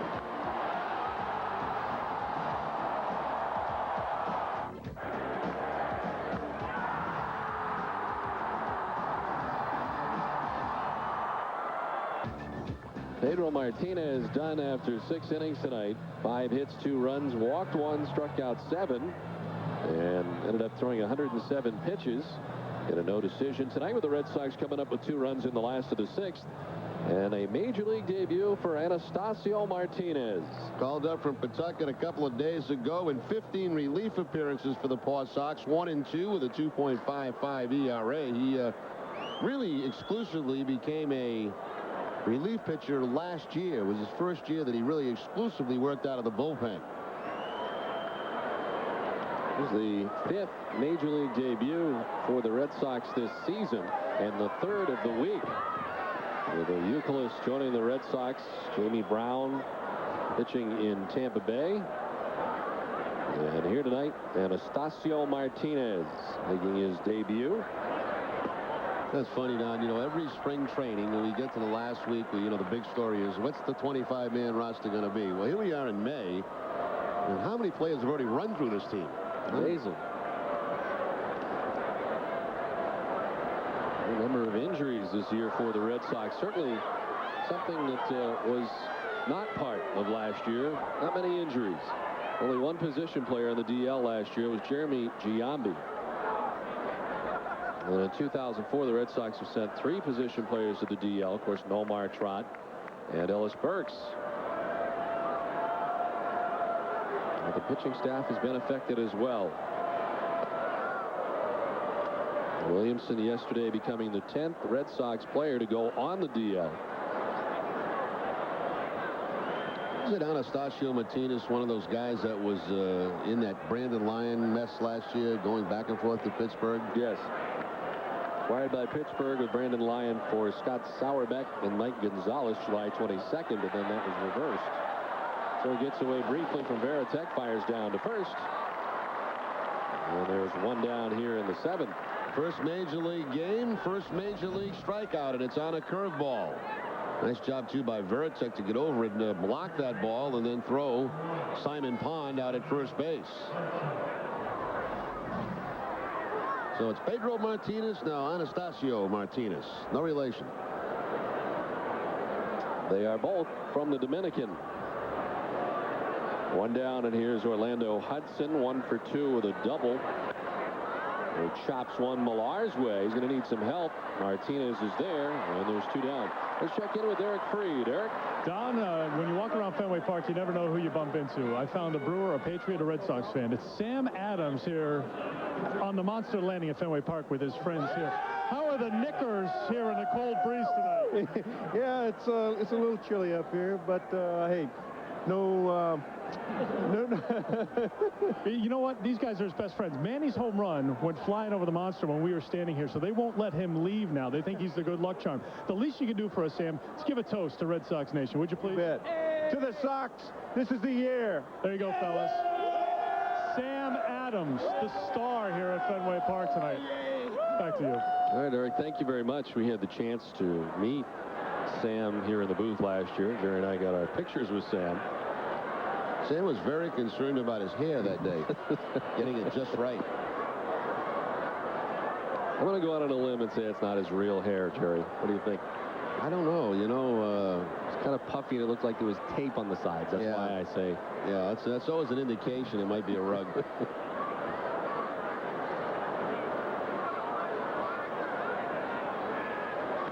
And Aquino jolts one to center, but Damon is there. And it's a 1-2-3 7th inning on 9 pitches. The Major League debut has started off quite nicely for Anastasio Martinez. Well, nice inning of relief from Anastasio Martinez. He retired Toronto in order in the top of the 7th inning, on to the bottom of the 7th inning. And Kerry Lightenberg back on the mound for Toronto as Kevin Youkilis leading off 0 for 2 tonight. Then Gabe Kapler and Pokey Reese scheduled to bat in the inning.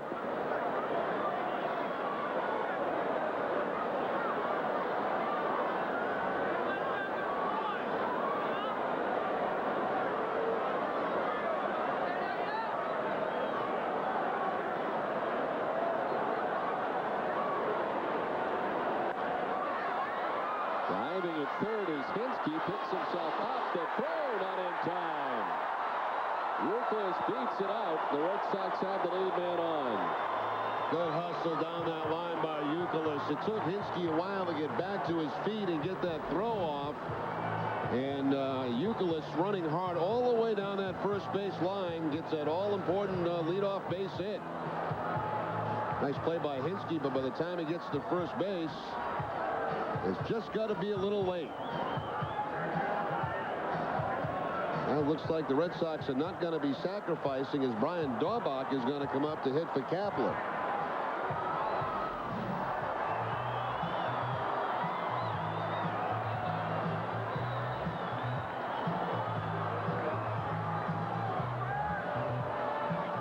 Stay tuned after the game for New England's Red Sox post-game shows. First is W.B. Mason's Extra Innings, then Granite City Electric Extra Innings Extra. After the last inning, the action is just beginning.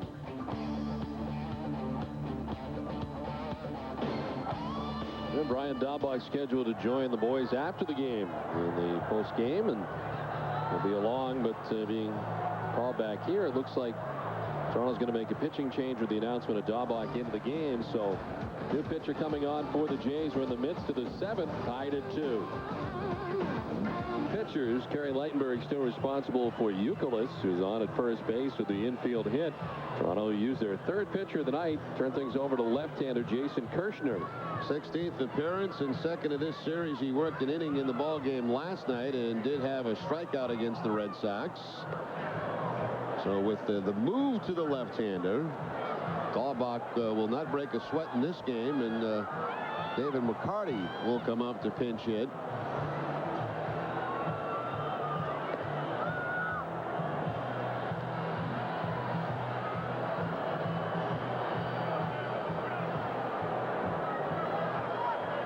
David had 224, a home run, and 6 runs batted in.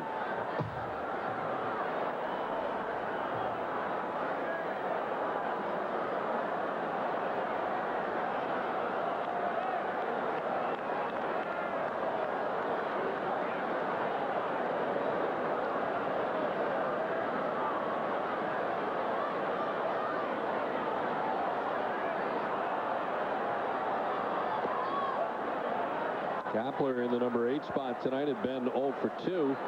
Striking out twice, 2 of 10 Ks tonight for the Toronto starter, Ted Lilly.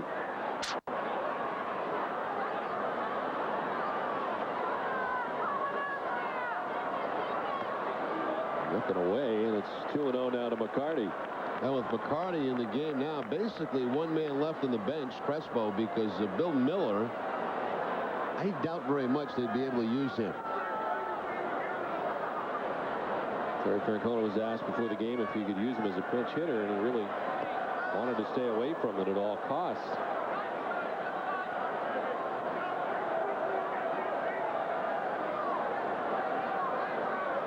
Things getting slim here for Francona as all these guys have been used, and this guy here is certainly a question mark in Bill Miller. Leitenberg out of the ball game, and now Kirshner in.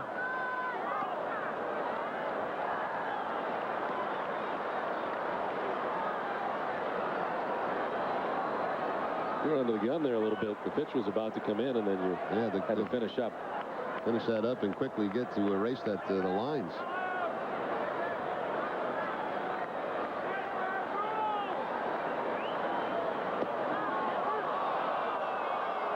They'll count now to McCarty.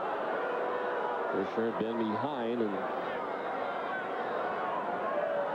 McCarty batting now. Pokey Reese waiting on deck. Toronto with 2 runs in the 3rd. The Red Sox answer with 2 runs in the 6th. And the 2-run home run by Manny Ramirez.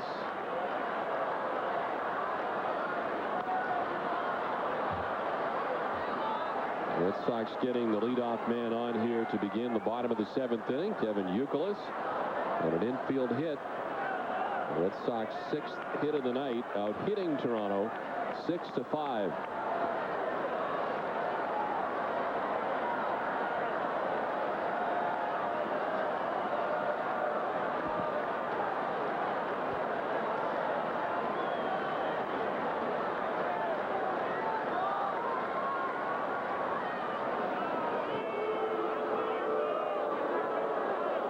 Jason Kirshner, 27-year-old left-hander from Scottsdale, Arizona. In his 3rd season with Toronto. Previously with San Diego. His only other major league experience. And he walks McCarty.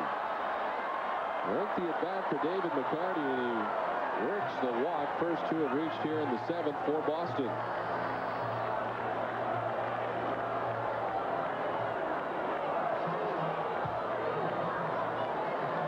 Right now, the Blue Jays deciding on what bunt play they're going to use if Pokey Reese does bunt. And this is the one guy that pretty much consistently Francona has used to bunt.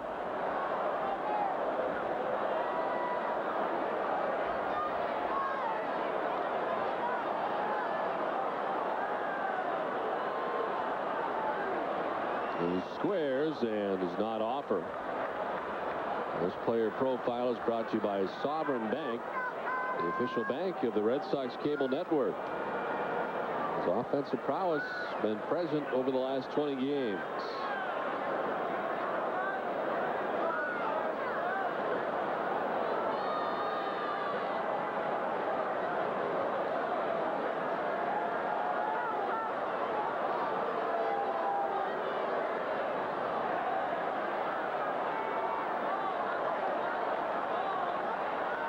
Bluffed off the backside by Kirshner.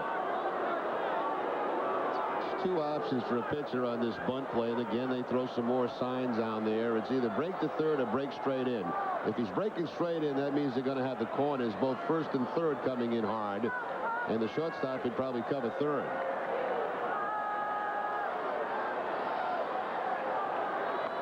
Reese pops it up, but out of the reach of Hinske, charging from 3rd.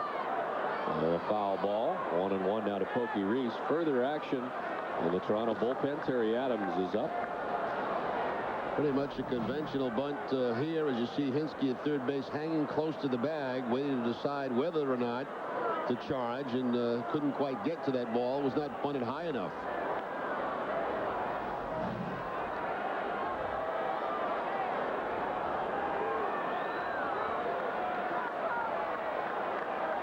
Good spot for Pokey Reese. Count of 1-1, trying to move the runners along. And he turns again and drops it down the third base line, but it kicks off the inseam of the grass. Backspin carrying out into foul ground. And you can see why, too. When Pokey squared around here, he almost pushes at the ball. Right there. See how he tries to hook it? And that's going to create some spin on it and make it go foul once it hits that dirt. A lot of times they say bunting is like trying to catch the ball, soften the hands. That time he kind of jabbed at it. And that's the reason he bunted with all that spin foul.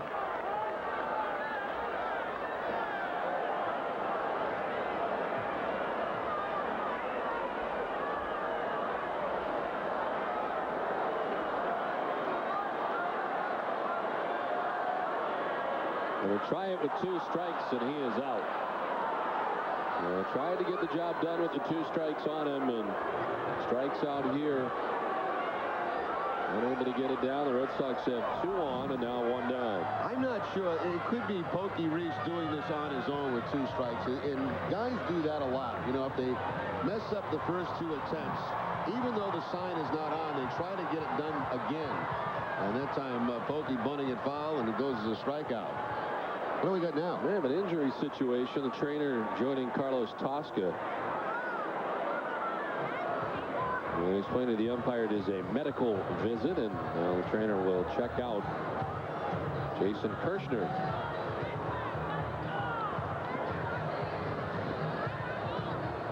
See right there, Terry Francona's talking to Pokey Reese. I don't think Terry put that bunt sign on with 2 strikes. I think Pokey was doing that on his own, and it happens so many times.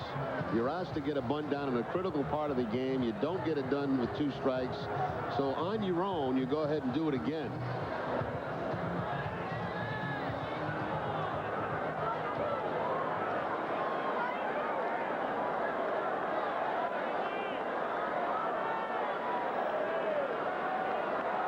So back up to the top of the order for Johnny Damon.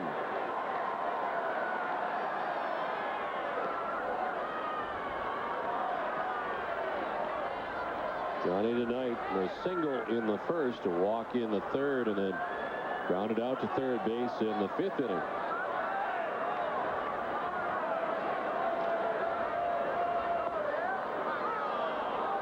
One and one now to Damon.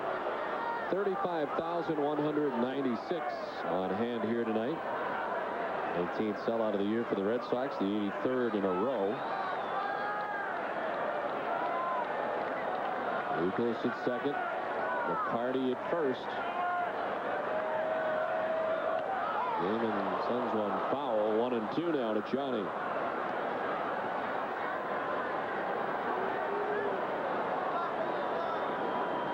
Seventh inning or later has been pretty good for Johnny Damon.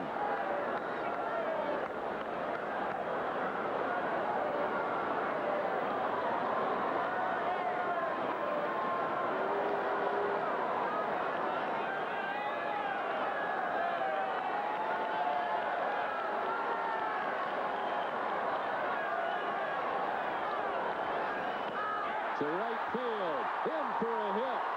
Youkilis being stopped. He will stop halfway down the line and try to get back. As Swaim stopped him, Youkilis was going to try and score, but then looked up and Swaim told him to go back. He threw the brakes on very late. He was halfway down the line. Yeah, that was a good call, too, by Dale Swaim. You know, 1 out, you like to take the chance, but that was a good job in right field by Reed Johnson charging that line drive. He charged hard. He played it on 1 hop. He had the ball before Youkilis was even at third base. And Swaim had to put the brakes on. But I'll tell you, that's what you want from your runner. You want him going as hard as he can. Then if you have to stop him, you do. Good effort by Youkilis going around that bag. Bases loaded, 1 out. Bellhorn swinging and missing. He struck out twice in the game tonight. The infield hit off of Ted Lilly's shin to lead off the 6th inning.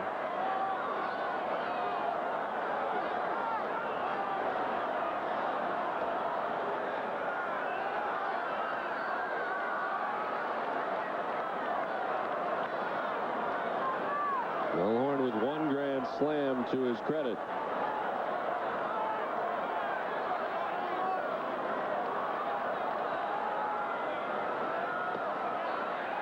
Doesn't chase and is ahead 2-1. Yes, as Kirshner's come on, he walked McCarty, the strikeout of Reese. And then the single to Johnny Damon. The base is loaded. A 2-2 ball game here in the last half of the 7th inning. On the ground and through into left field, a base hit for Bellhorn. Euclid scores, and the Red Sox take the 3-2 lead.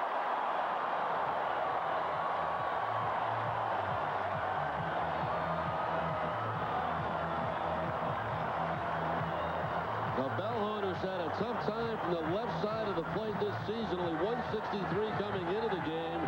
2 hits tonight and a big one right there. A changeup puts in that hole between third and short and gives the Red Sox the go-ahead run. 25 runs batted in now for Bellhorn on the season. And with Millar expected next, Carlos Tosca back to the mound. He's had Terry Adams up in the pen. He's going to go get him. Another pitching change here from Fenway with the Red Sox now on top. Wilson Kirshner gone, so responsible for the men on. And he turns things over to the 4th pitcher of the night for the Jays, Terry Adams. 22nd appearance for Adams. He also worked in the game last night, 2/3 of an inning, allowing a hit. Did have a walk in that ball game against the Red Sox. Say, almost every game we see against Toronto, we see the same relief pitches in the game almost every time. Live batting, the base is filled with Red Sox. A run already in. That run charged to Kerry Lightenberg, who started this inning. We're seeing Lightenberg, Kirshner, and now Adams in the inning for Toronto.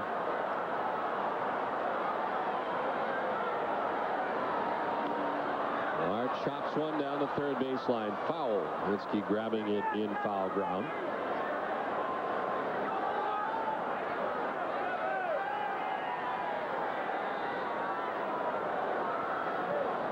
Usually doing well with the bases loaded.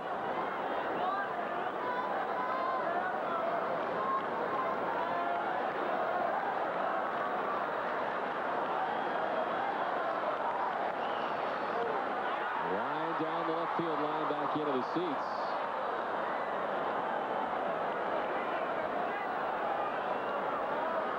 Millar had a single back in the first inning, 1 for 3 tonight. Red Sox have up their hit total to 8 tonight, out hitting Toronto 8-5. And they have grabbed the lead for the first time tonight. With a run so far here in the bottom of the 7th, now trying to obtain some insurance.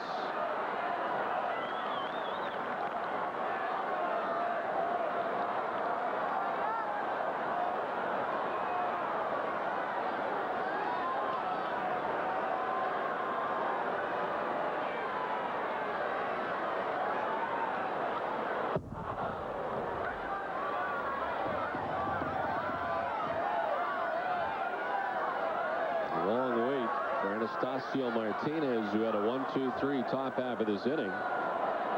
Even though the Red Sox have scored just the 1 run so far here in the bottom of the 7th inning. A lot of lengthy at-bats, some pitching changes, and it's been a very lengthy inning.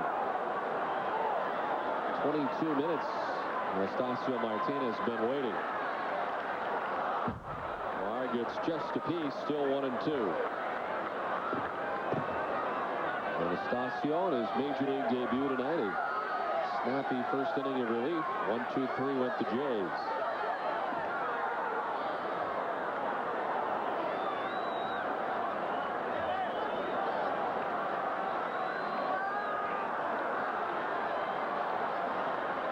Still just 1 out in the inning.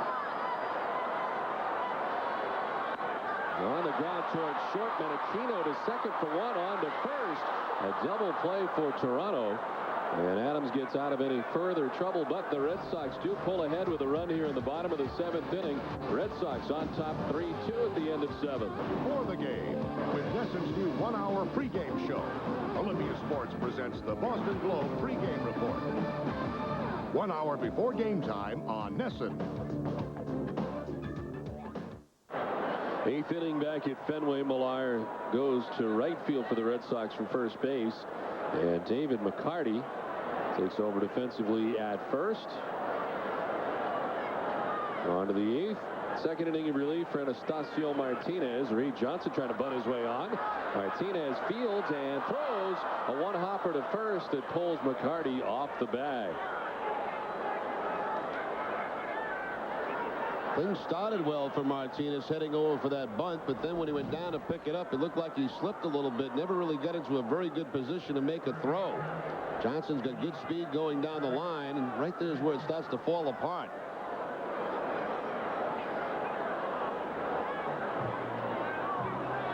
It's like he took his eye off the ball. He looked toward first base before he really had it in his glove. So one batter in out here in the 8th for Anastasio Martinez. Alan Embry making his way in. We're back at Fenway Park. Time now for our Ford fan of the game. This is Drew Nucci and his wife Tara. Drew's from Portland, Maine. It's his 30th birthday, but the reason we have you on is you were a lifelong Yankee fan, and now you're a Red Sox fan. Tell us about the process. Well, there's some rituals with some hot coals involved. Derek sent me a letter asking me not to do it, but last October when Johnny asked me about some hairstyle tips, I figured I was in. So you're a converted Sox fan. Your wife was a lifelong Sox fan, but you got married when he was a Yankee fan, so that was a big bone of contention with your family. Yeah, it was a huge controversy. They tried to steal his Yankees hat and burn it a couple times unsuccessfully, but we might do it after this. Congratulations. Welcome to Red Sox Nation. Our Ford fan of the game, Drew Nucci, now a Sox fan, guys. Well, I think Eric should check his pocket there to see what was added before he gets in trouble for carrying something he doesn't know he has. Did you see that, Jerry, that little transaction that took place? I did, as we look at Alan Embry's numbers. Last time he worked was Wednesday against Tampa Bay. But, yeah, he was getting pickpocketed out there as doing the fan of the game. Happen to know that he keeps his money in that pocket usually, so may have just witnessed a robbery.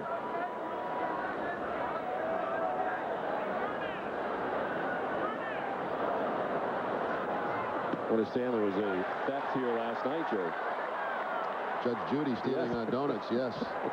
Yeah. It's either that or that young lady just couldn't keep her hands off the E-Man, you know? She's only human.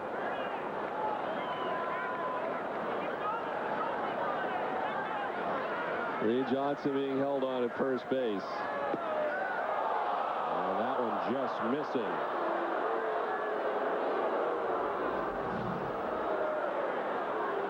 Going for the strikeout down and away, I guess called for being a little bit low.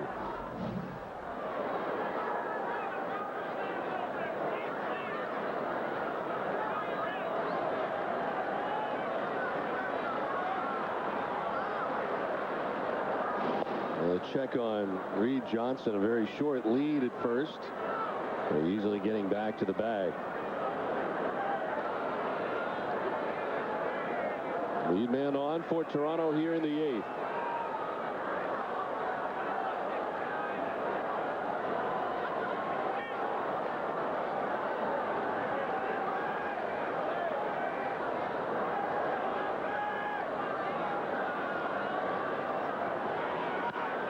To left and foul, back and out of play. Pedro Martinez tonight going 6 innings, 5 hits, 2 runs. He walked 1 and struck out 7. Get a no decision tonight. He went 107 pitches. As Folk warming now in the Red Sox bullpen. Anastasio Martinez still responsible for Johnson at first. And Embry, the third pitcher used tonight. Now they got it picked off. McCarty's throw down in plenty of time. Just a matter of whether or not Johnson could slip in with the tag. He cannot. Reese waiting there for him, and a big out for the Red Sox.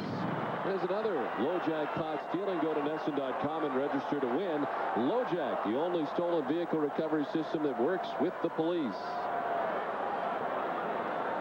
Well, for a team that doesn't run very much, the Toronto Blue Jays, a big pickoff there by Alan Embry. Winsky waving at it for strike 3, and there's 2 down in the 8th. One more look at the pickoff, and when you watch this, watch McCarty clear himself for the runner. See how he gets inside. That way he does not hit the runner in the back. Pokey Reese looks like he missed on the first attempt, but then got him on the second. And now the strikeout, a breaking ball from Embry to get the strikeout on Hinske. So 2 quick outs after the leadoff bunt.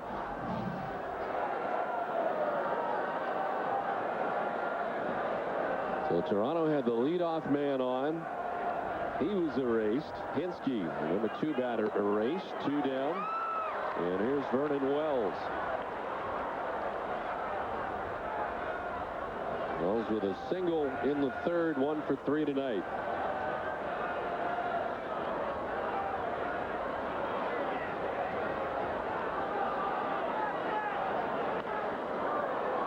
Rounds it hard into the Red Sox dugout. Scattering the crew down there at the end. There was some expensive scattering down there at the end of the dugout. Able to get out of the way.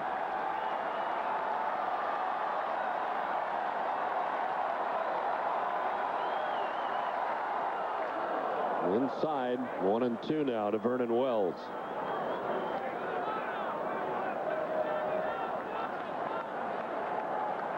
Wells has not had much success with Alan Embry.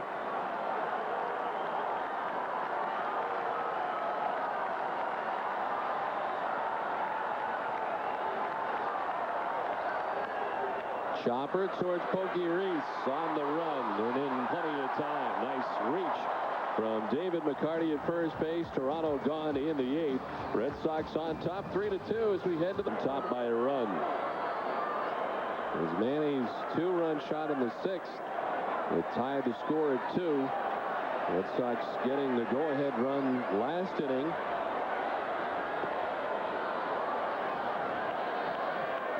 Manny with a very long home run.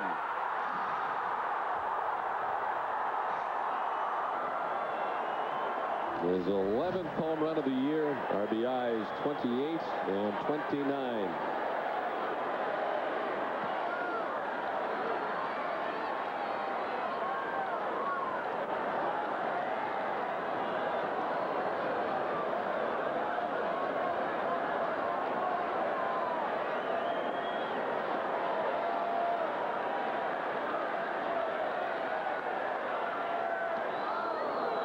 In there for a strike, and it's 2-2. Earlier this year in Toronto, Manny taken to an exception to an inside fastball from Terry Adams.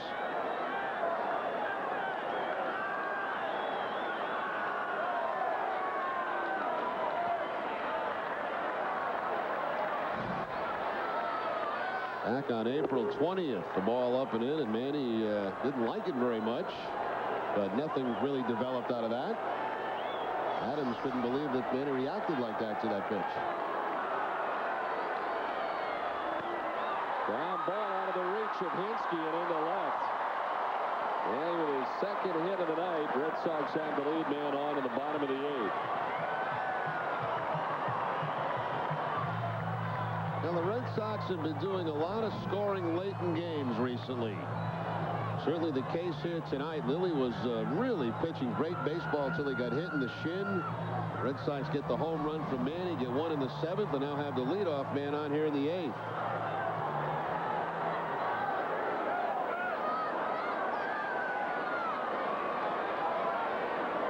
Varitek 1 for 3 tonight. A double in the 2nd and a pair of strikeouts.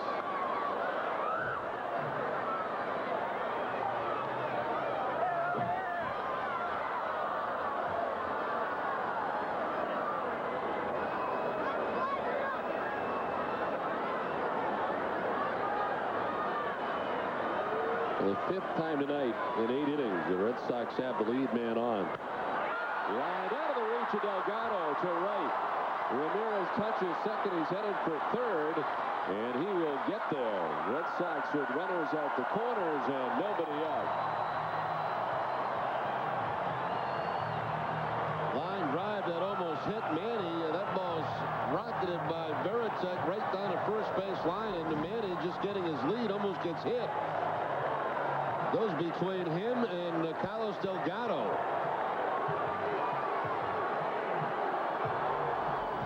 And the Red Sox again threatening to put up more runs here late in the game.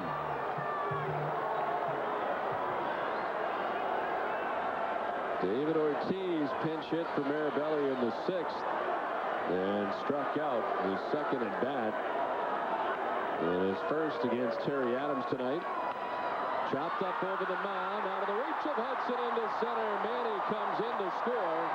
And the Red Sox have indeed grabbed some insurance on top 4-2. David Ortiz driving in an insurance run for the Red Sox. Infield pulled in, certainly cuts down in the range of those infielders, and the ball back up towards second base. Nobody can get to it. And Ortiz picks up the RBI. So David, who sat the first part of this ball game, now 1 for 2 and a big run batted in. Up over the glove of Adams, past the dive of Orlando Hudson.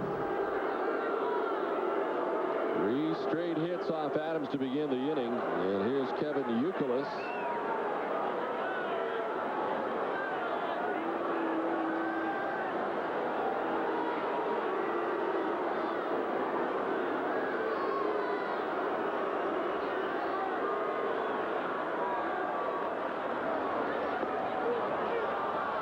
Inside corner, and it's 0-2.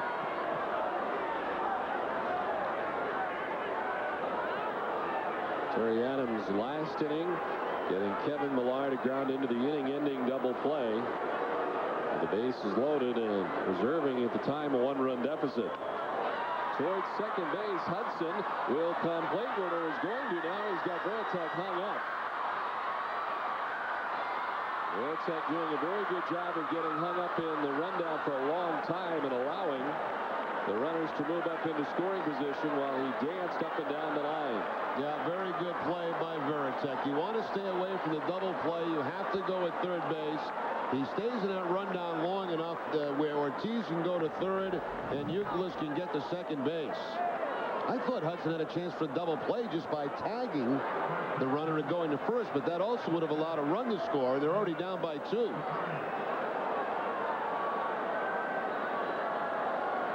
See, Hudson could have just tagged Papi Ortiz and gone to first for the double play, but that would have allowed one more run and made it a 5-2 game. So he goes home. Veritek gets caught in the rundown and gets a couple of men in a scoring position. David McCarty, the pinch hit last inning, walked.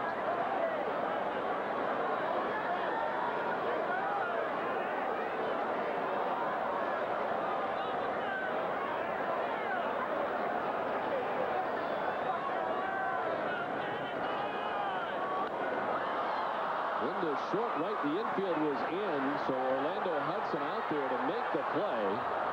And no chance for Ortiz even with his back to the plate. He's only about 2 strides out on that outfield grass. And there's 2 down.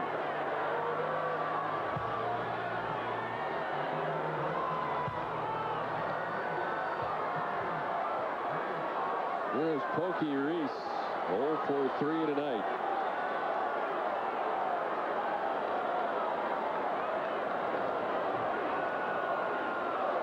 Ortiz at third. Youkilis at second base, 2 down in the 8th. Red Sox have a run in. On top now, 4-2.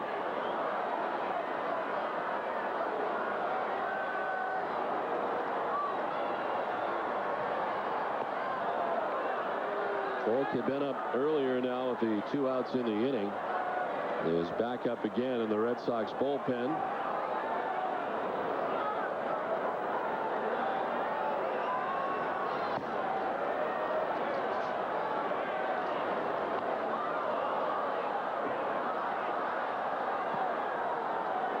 Pick up the Globe today and get your discount coupon for a collectible Red Sox player pin on sale now for a limited time. Collect all 25. For more details and a list of participating retailers, go to bostonglobe.com/SoxPins.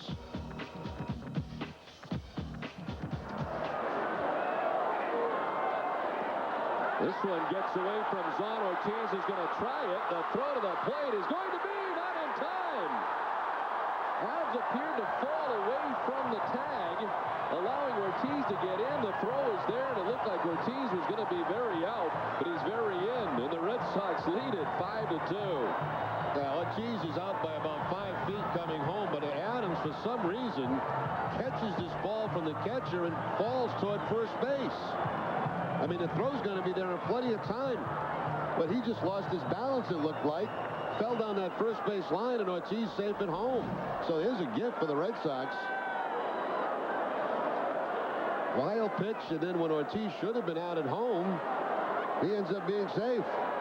They charge Zahn with a pass ball as Reese slips one to right, and in on the running catch is Reed Johnson to end the inning. But the Red Sox able to come up with 2 in the inning, and as we head to the ninth, it's a 5-2. Top of the ninth back at Fenway, 5-2. Red Sox on top. Let's take a look at what's on tap for the Red Sox, brought to you by Heineken. 1 game left. It's right here on NESN against Toronto. Then Tuesday through Thursday against Oakland, right here on NESN. All the start times at 7 p.m. Change for the Red Sox defensively. Cesar Crespo into the game in right.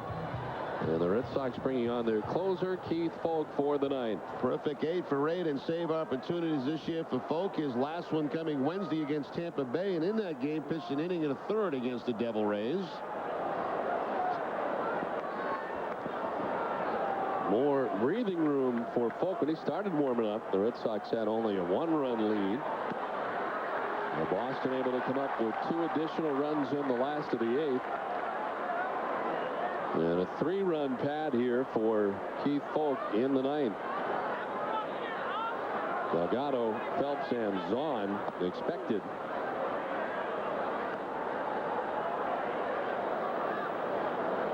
Now, coming into the game, the Red Sox had a 2.75 bullpen ERA to lead the American League, and they've done excellent work tonight. Anastasio Martinez in his major league debut, 1+ scoreless. Now an Embry an inning scoreless tonight, and Foulke the 3rd man out of the Boston pen tonight.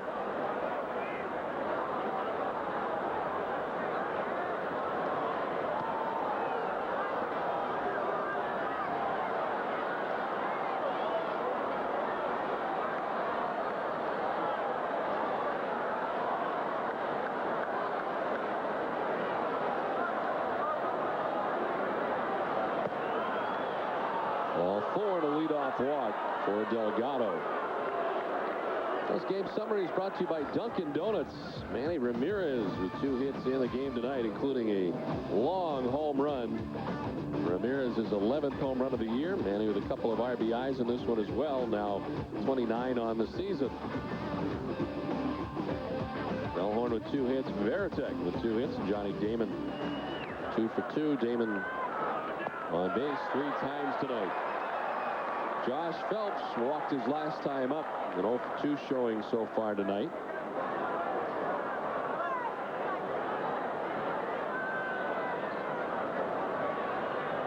Toronto trying to get some base runners.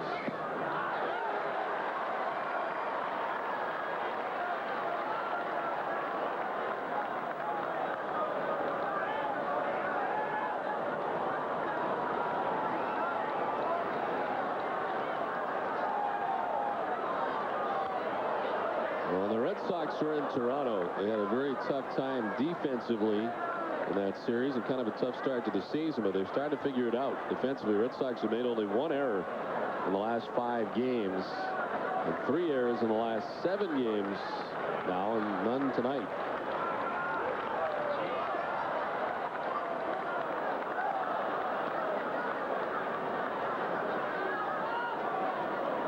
Foulke in search of his 9th save of the year.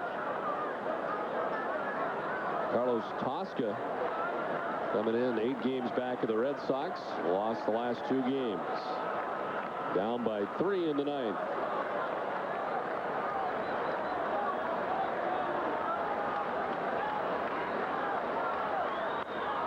Shot towards Reese. It's short, backed up on it to second for 1, on to first. Not in time.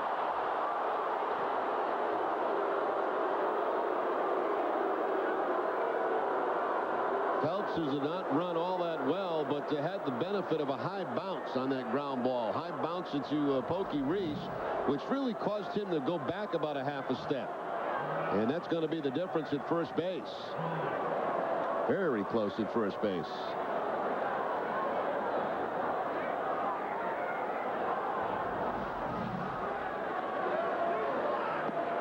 One away for Greg Zahn. Toronto catcher singled in the second inning. Sends in a strikeout and a ground out.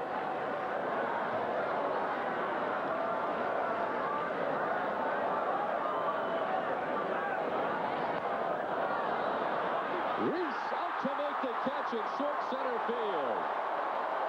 Pokey Reese, an acrobatic catch into short center for out number 2 of the ninth.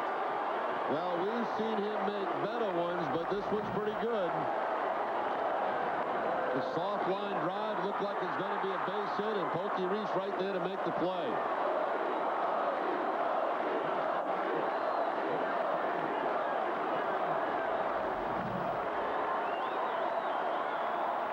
Two down in the ninth. And here's Simon Pond, 0 for 3.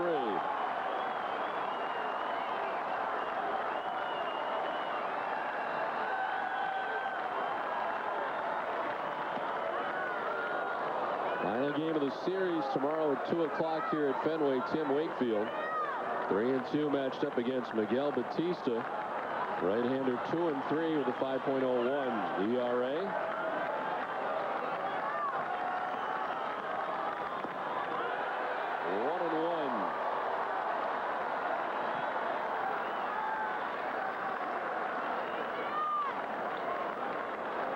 $35,196.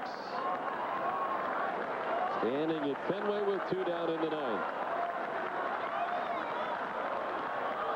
Popped up in on the hands, and that'll reach the screen. Varitek gives it a look.